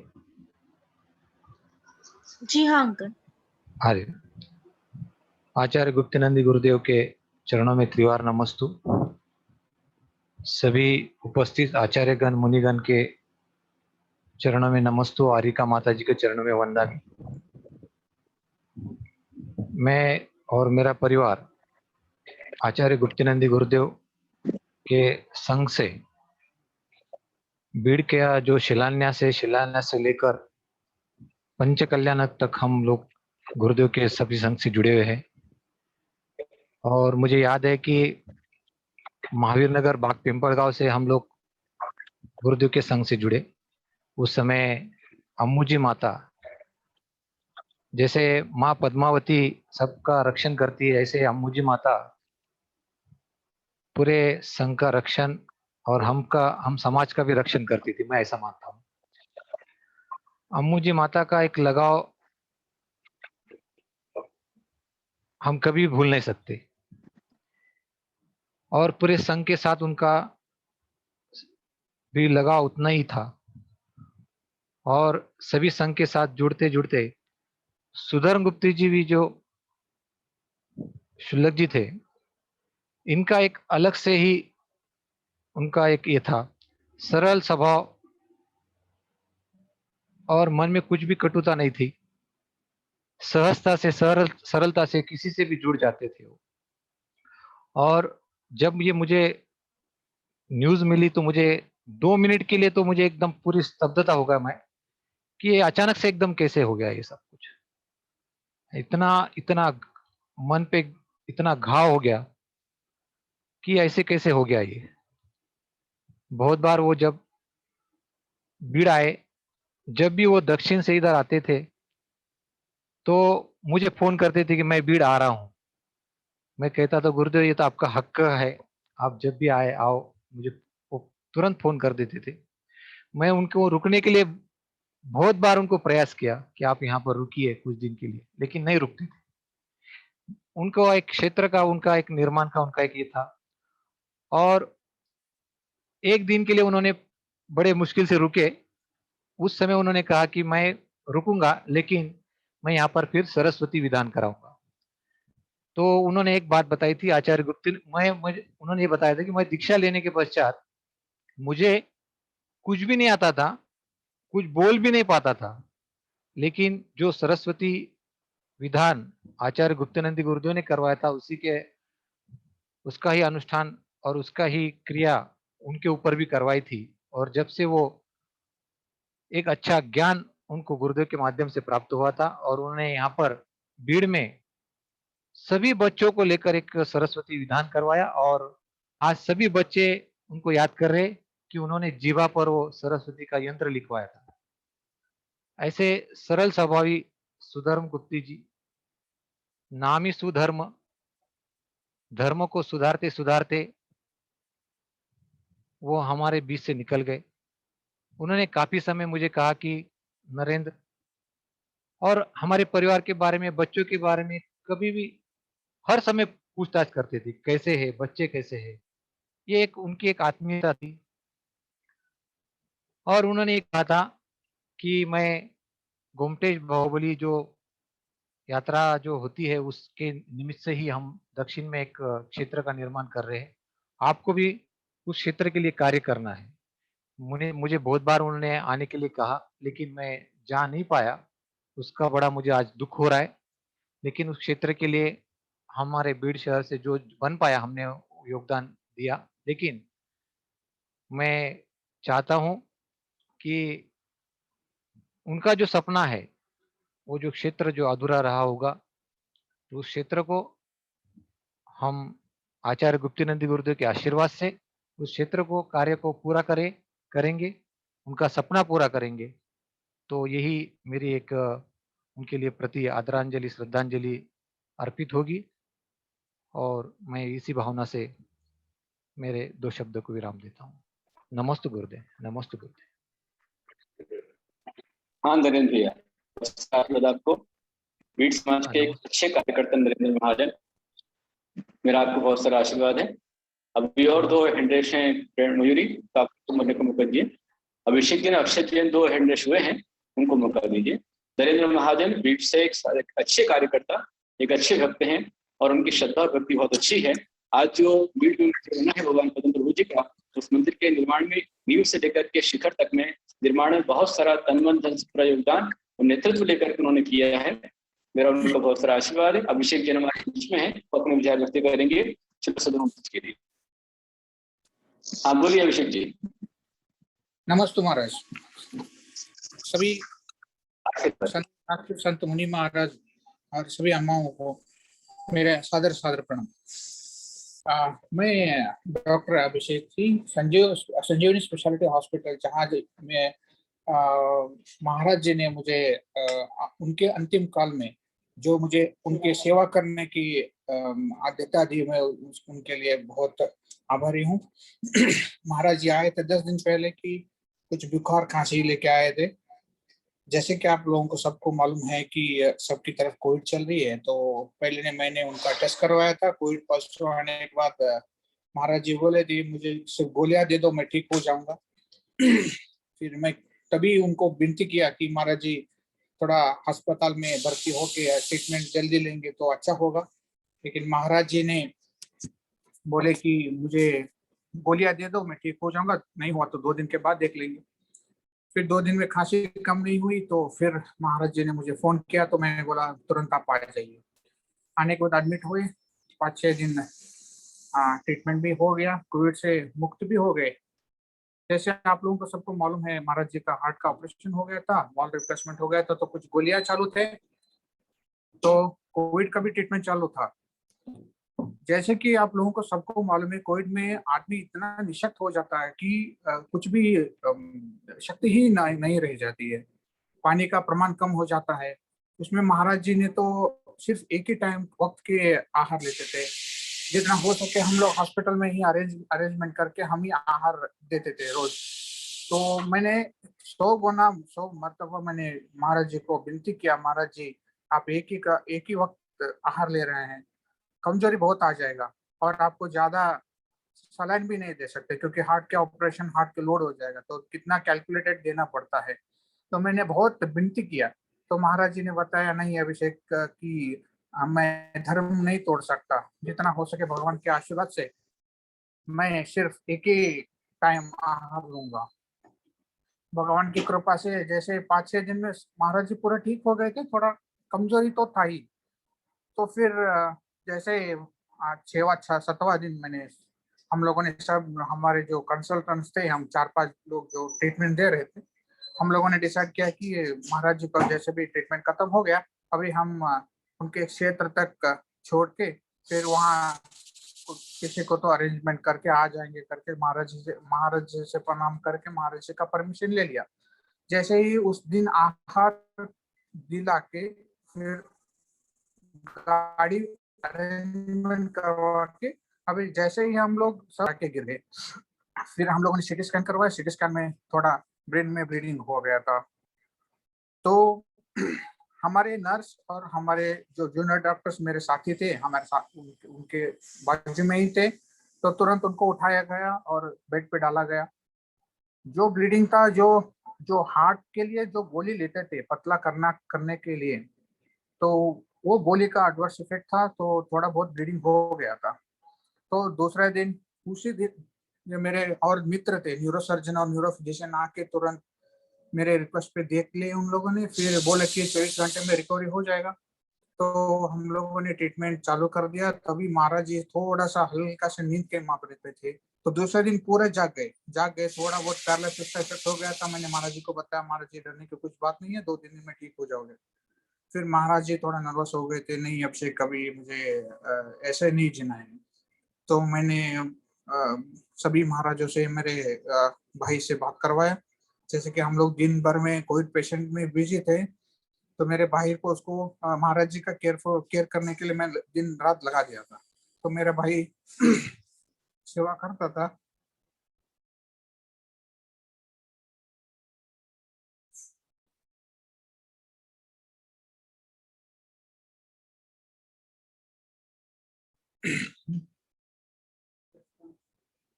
जैसे ही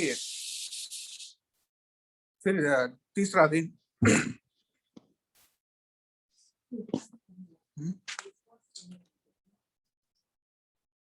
महाराज जी के अंतिम दिन से एक दिन पहले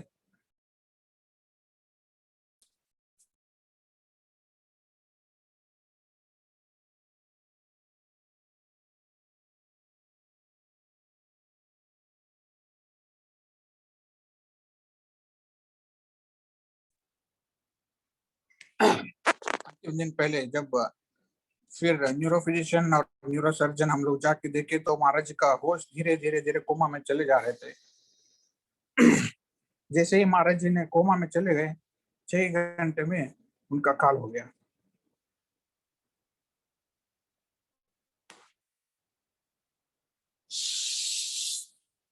तो मैं इतना पुण्य समझता हूं मैं कि महाराज जी ने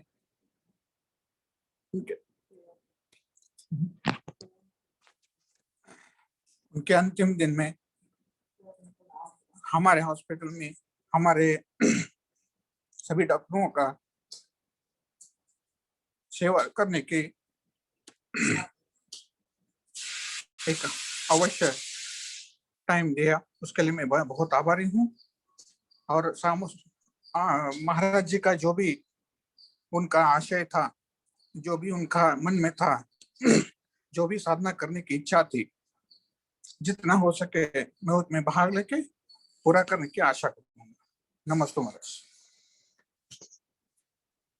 बहुत बढ़िया। डॉक्टर अभिषेक जी, जो कि डॉक्टर सनत जी के बड़े भैया हैं और संजीवनी हॉस्पिटल के हेड ऑफ द इंचार्ज हैं, और डॉक्टर अभिषेक जी उन्होंने एक श्रावक धर्म का पालन करते हुए बड़ी श्रद्धा और भक्ति के साथ में एक चिकित्सक कर्तव्य निभाया और एक डॉक्टर कर्तव्य निभाते एक शिक्षक कर्तव्य निभाया। जब उन्होंने आहार दान दिया और उनके मुनि धर्म का पिछले धर्म का पालन कराया। मैं डॉक्टर अभिषेक जी को और डॉक्टर सनत जी को, उनके पूरे परिवार को बहुत सारा आशीर्वाद देता हूँ कि ये डॉक्टर होकर के देवदूत हैं, ये वैद्य हैं और इन्होंने ईश्वर का काम किया है। ईश्वर के रूप में ये डॉक्टर हैं जिन्होंने उनके अंत समय को संभाला और उनको प्रेरित किया, उनकी जीवन की रक्षा सुरक्षा की। मैंने बहुत सारा आशीर्वाद देता हूँ। अभी हमारे बीच मनोज जैन है, मसाले वाले, शायद वो अपनी बात करना चाहते हैं। मनोज जैन बड़ों से वो अपनी बात कहेंगे। नमोस्तु गुरुदेव, नमोस्तु गुरुदेव, नमोस्तु गुरुदेव। आशीर्वाद आजी, बोलिए आशीर्वाद। मैं आचार्य गंगाचार्य गुरु सागर जी महाराज के से संघ से लगभग पिछले 1988 से जुड़ा हुआ हूँ। पूरे संघ से, पूर्व आचार्य भगवानों से, आचार्य गुप्ती नंदी जी से, आचार्य गुंदा नंदी जी से। आज हम क्षुल्लक श्री सुधर्म गुप्ती जी के देवलोक होने पर उनको श्रद्धांजलि देने के लिए यहाँ पर सब इकट्ठा हुए।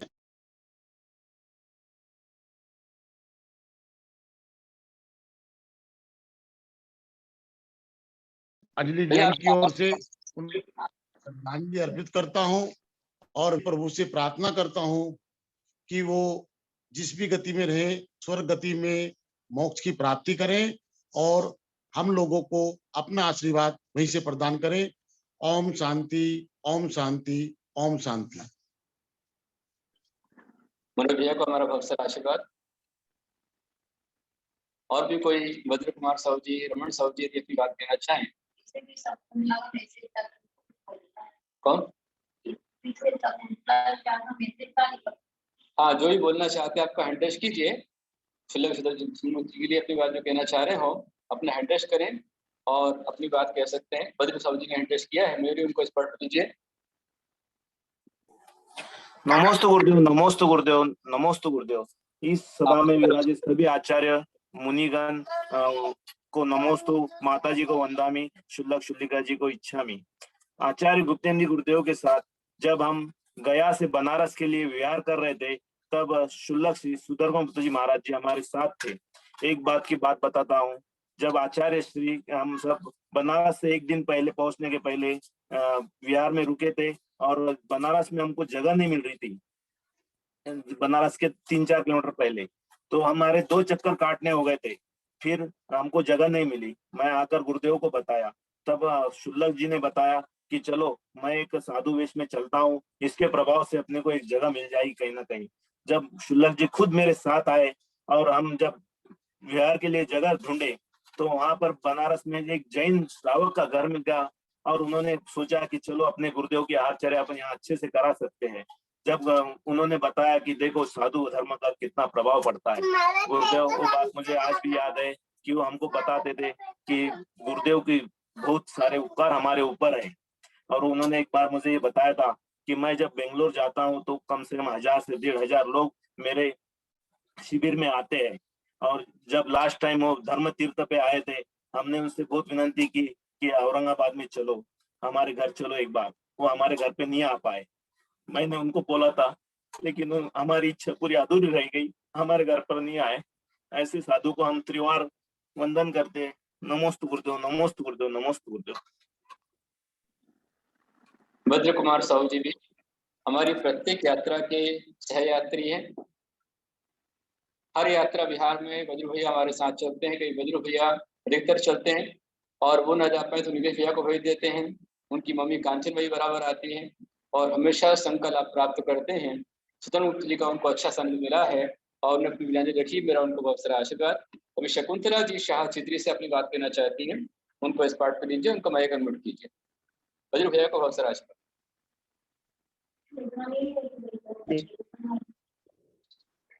माता जी, सुधर्म जी, गुप्त जी, हमारे जब महाराज का मुनि दीक्षा का होना था तब 2008 में यहाँ पर पधारे थे। वो यहाँ पर 8 दिन के फिर हम महाराज जी को लेकर हम लोग यात्रा करने के लिए हमारे साथ बड़े सरल स्वभावी और उनका स्वभाव अच्छा था, सरल स्वभाव के थे, बहुत गंभीर थे। हम जहाँ जहाँ गए दर्शन करने के लिए कनक नंदी गुरुदेव के दर्शन किए, आचार्य तपस्वी सम्राट आचार्य सन्मत सागर जी के महाराज जी के दर्शन किए। हम इंदौर गए, दिल्ली गए, लखनऊ गए।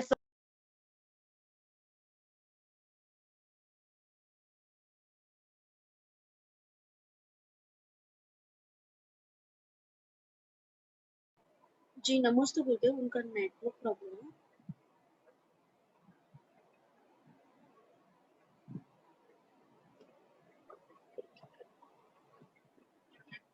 अभी शकुंतला जी शाह जो कि हमारे मनुष्य चंद्रगुप्त जी के पूर्वाश्रम की जन्मदात्री माता हैं, उन्होंने बतलाया कि इस समय सुलभ गुप्त जी की मुनि दीक्षा तय हुई थी।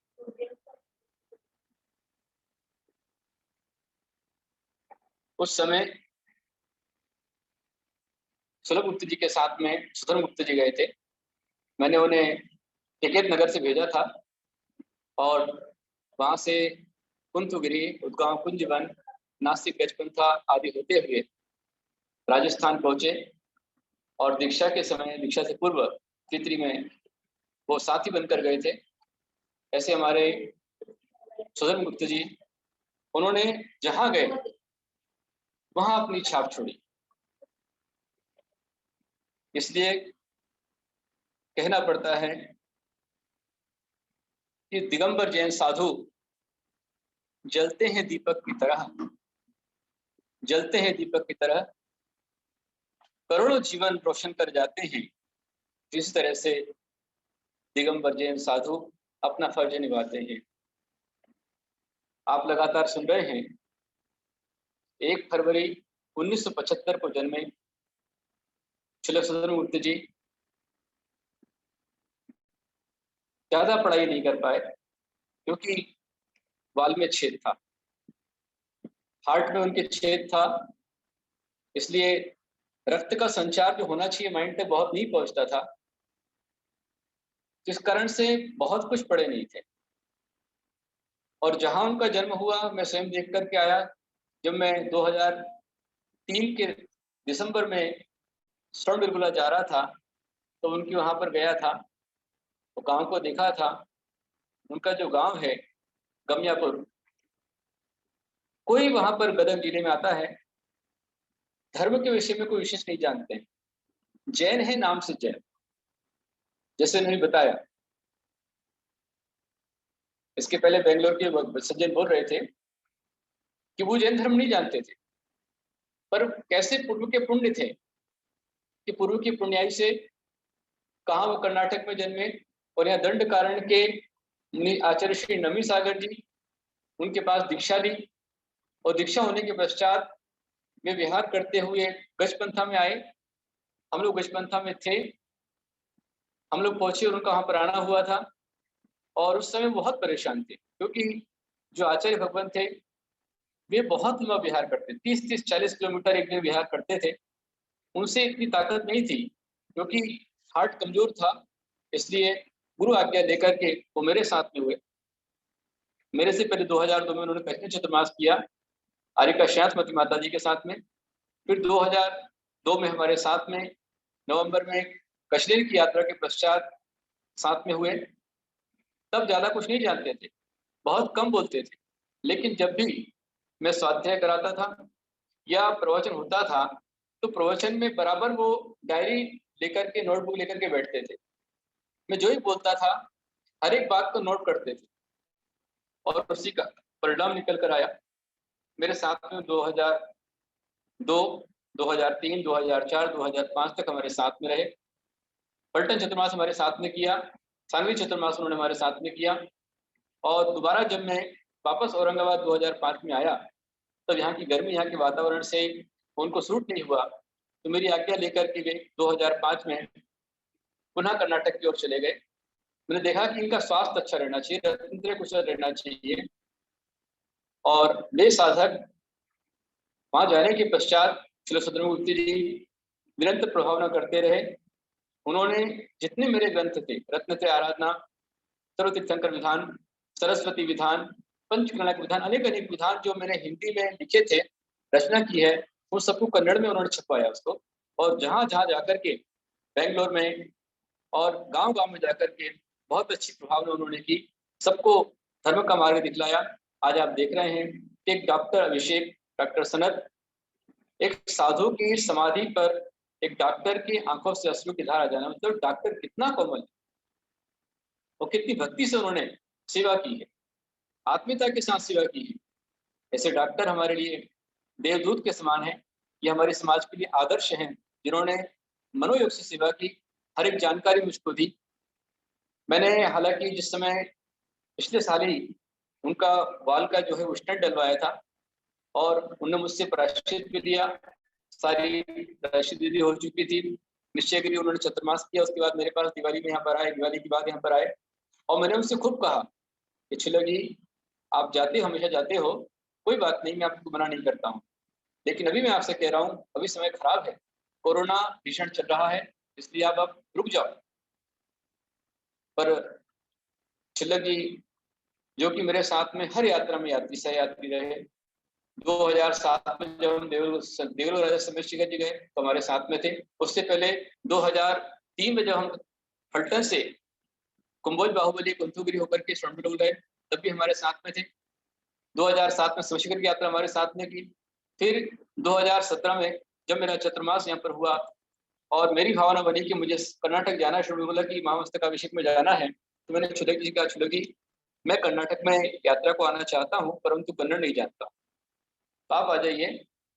और छुलक जी बराबर आए और सारथी बन करके हर जगह जगह आगे जा जाकर व्यवस्था को लगाना। और जहाँ पर भी गए, जहाँ जहाँ उनके चतुर्मास हुए उन स्थानों पर मैंने देखा कि वाकई में एक क्षुल्लक जी होकर के भी अपनी सरलता से, अपनी विनम्रता से, अपनी आत्मीयता से एक क्षुल्लक भी कितनी अच्छी प्रभावना कर सकते हैं, ये मैंने देखा। हुमचा के भट्टारक जी हों, सोनामठ के भट्टारक जी हों, एनआरपुरा के भट्टारक जी हों, सभी से उनका आत्मीय प्रेम था। हर एक ने उनको आदर सम्मान दिया। हर गांव में, छोटा गांव हो बड़ा गांव हो, हर गांव में उनके प्रति बहुत बहुमान आदर था। ऐसी अच्छी भक्ति उनकी थी और मेरे प्रति समर्पण उनका था। आपने सभी ने देखा सुना जाना है। उन्होंने जो क्षेत्र बनाया उसको नाम भी दिया, उन्होंने मुझसे बिना पूछे नाम दिया गुप्ती सेवा के। मैंने कहा भाई भगवान के नाम से बनाओ। बोले मेरे लिए आप ही भगवान हैं, क्योंकि इस भाव में आपने मुझे धर्म का मार्ग दिखलाया है, शांति और समता का मार्ग दिखलाया है, इसलिए आप ही मेरे लिए भगवान हैं। और ये बोल करके उन्होंने क्षेत्र बनाया। और अभी मैंने खूब समझाया, थोड़ी थोड़ी मान लेते, नहीं जाते, हो सकता हमारे बीच में आ जाते। फिर वहां पर बरूर में भी, जो कि उनके क्षेत्र से मात्र 8 किलोमीटर दूर बरूर है, जहाँ गुरधन महाराज जी का क्षेत्र है, नवग्रह तीर्थ है। गुरधन आचार्य श्री ने भी मैं खूब कहा कि स्वामी जी अभी भटको मत, अभी कहीं मत जाओ मत, भावना और आगे हो जाएगी, लेकिन अभी रुको। लेकिन वो पत्थर और क्षेत्र और समाज की भावना में पता नहीं ये समय था, काल था, वे गए और कहाँ शायद ऐसा लगता है कि परमार्थ में ही वो गए। उन्हें जरूरी जाना पड़ा राजस्थान, एक साधु के धर्म प्रभावना के लिए, जीवन के स्थितिकरण के लिए, धर्म संरक्षण के लिए वे गए और राजस्थान से होकर के आए। आने के पश्चात कहाँ कैसे हुआ ये हमें पता नहीं, क्योंकि हम बैठे महाराष्ट्र में, वो कर्नाटक में। लेकिन कौन हमारे पास में सूचना आती है कि मेरा स्वास्थ्य खराब है, आशीर्वाद दीजिए। मैंने तुरंत उनको मंत्र भेज दिया। यहाँ हम लोग लगातार महामृत्युंजय का विधान उनके लिए करा रहे थे और डॉक्टर अभिषेक जी ने बताया कि वो कोरोना से नेगेटिव भी आ गए, कोरोना नहीं रहा उनको। और स्वयं डॉक्टर सनत डॉक्टर अभिषेक जी ने बिना मास्क के, बिना हैंड ग्लव्स के, शुद्धि के साथ उनको आहार भी कराया।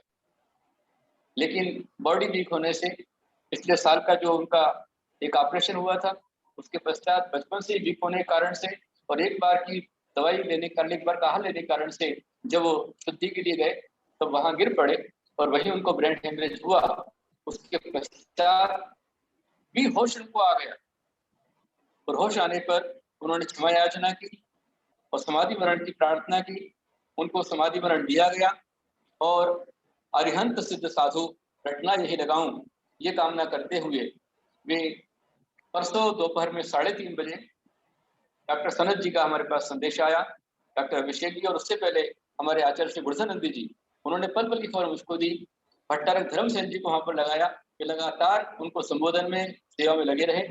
और जब कोई किसी के लिए अच्छा करता है तो उसके लिए अच्छा करते हैं। आज उन्होंने सबके लिए किया, इसलिए आज इतने लोग उनके लिए बोल पा रहे हैं, कह पा रहे हैं। इसलिए महानुभवों, कृष्ण जी के समाधि मरण पर हम शिक्षा ले लें कि सरलता में सफलता है। हम जहां भी जाएं, हम बहुत कुछ ना दे पाए, लेकिन जिसको दें, प्यार के 2 शब्द देवें, सम्मान देवें, आदर देवें, हम जो देंगे वही हमको मिलेगा। हम सम्मान देंगे, हमको सम्मान मिलेगा, हम आदर देंगे, हमको आदर मिलेगा। हम सरलता में रहेंगे, सफलता प्राप्त करेंगे। किसी के साथ कभी किसी का बुरा विचार मत कीजिए, बुरा चिंतन मत कीजिए, किसी के लिए बुरा मत बोलिए, किसी के लिए बुरा मत सोचिए। जब भी सोचना हो सोचिए, सबका भला अपना भला हो, सबका भला होगा। यही एक विशेष उदाहरण उनको प्रस्तुत किया है अवश्य में, क्योंकि उन्होंने मेरे से अलग कर्नाटक जाकर के कभी मुझसे अलग नहीं हुए।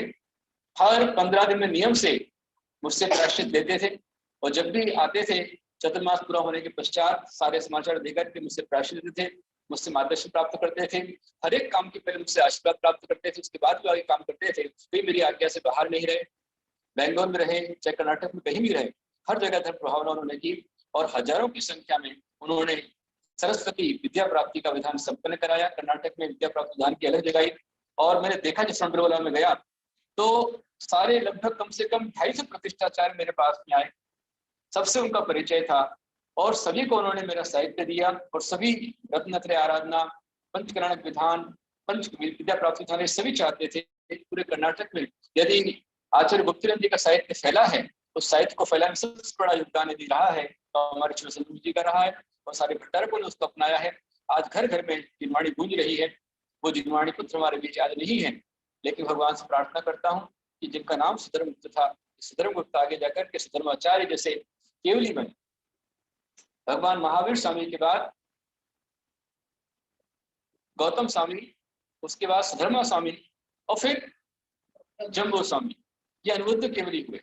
महावीर स्वामी के बाद में गौतम स्वामी, गौतम गढ़तर, उसके बाद सुधर्मा स्वामी।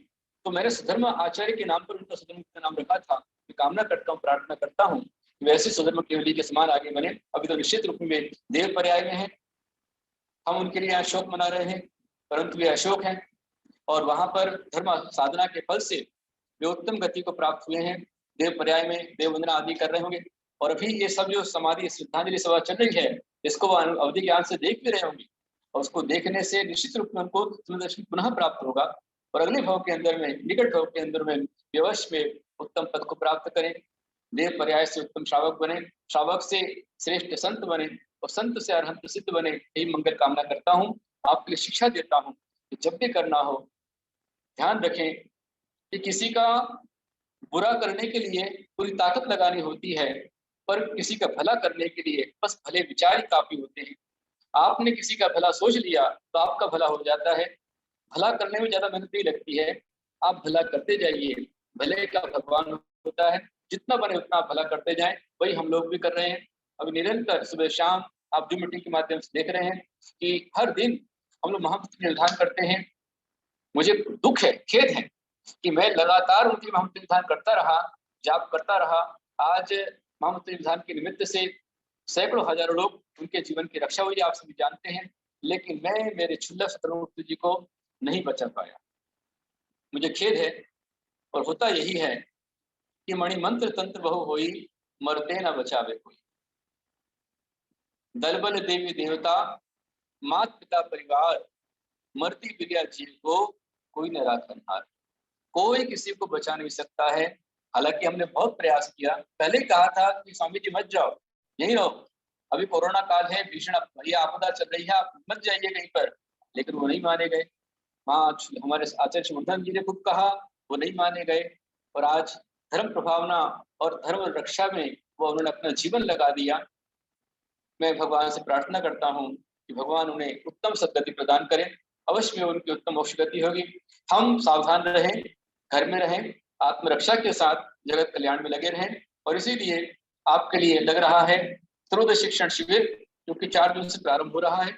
मैं भी उसी में रहा हूँ, लेकिन आज मेरे शिष्य की श्रद्धांजलि सभा है, इस कारण से मुझे यहाँ पूरा बैठना पड़ा है। हमारे आचार्य श्री वर्धनानंद जी निरंतर आचार्यों की मीटिंग ले रहे हैं, हम लोग की मीटिंग लगातार चालू है और संपूर्ण देश के बड़े बड़े वरिष्ठ आचार्य, ज्येष्ठ श्रेष्ठ आचार्य एक साथ मिलकर के एक नई क्रांति लेकर आ रहे हैं। उसमें आप सबका सहयोग चाहिए। आप सभी अपने सारे ग्रुप के अंदर में मैसेज को वायरल करते हुए मैं चाहता हूं कि संपूर्ण जैन समाज एकता के सूत्र में बंधे, एक शिविर के अंदर हम लोग एक साथ में ऐसी क्रांति करें, इस तरह की मंत्र आराधना करें, इस तरह की ज्ञान साधना करें। उस ज्ञान साधना से हमारे सब घरों में ज्ञान के दीप जले और साथ में उस मंत्र आराधना से ये कोरोना महामारी पूर्ण रूप से समाप्त हो, ये फंगस इन्फेक्शन के प्रकार का ना हो, ऐसी भावना करते हुए हम लोग शिविर लगाएंगे और आप उसमें जुड़ेंगे और यही हमारी श्रद्धांजलि होगी।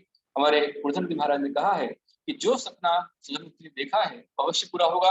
मैं आशीर्वाद देता हूं उनके सभी ट्रस्टियों को, कार्यकर्ताओं को, संपर्क करेंगे, उन्हें मार्गदर्शन भी दूंगा और जैसे बनेगा क्षेत्र का विकास अपन अवश्य पूरा करेंगे, उसको आगे बढ़ाएंगे। कोई भी सपना हमारे समूह का अधूरा ना रह जाए, हम उसे पूरा करने का पूरा प्रयास करेंगे। इसी मंगल कामना के साथ लोहित समाज सनातन जैन धर्म की जय।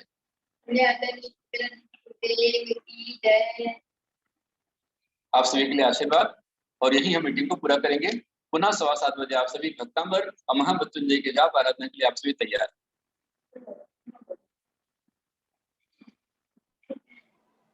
जी नमस्ते गुरुदेव, आप सभी को अनम्यूट कर।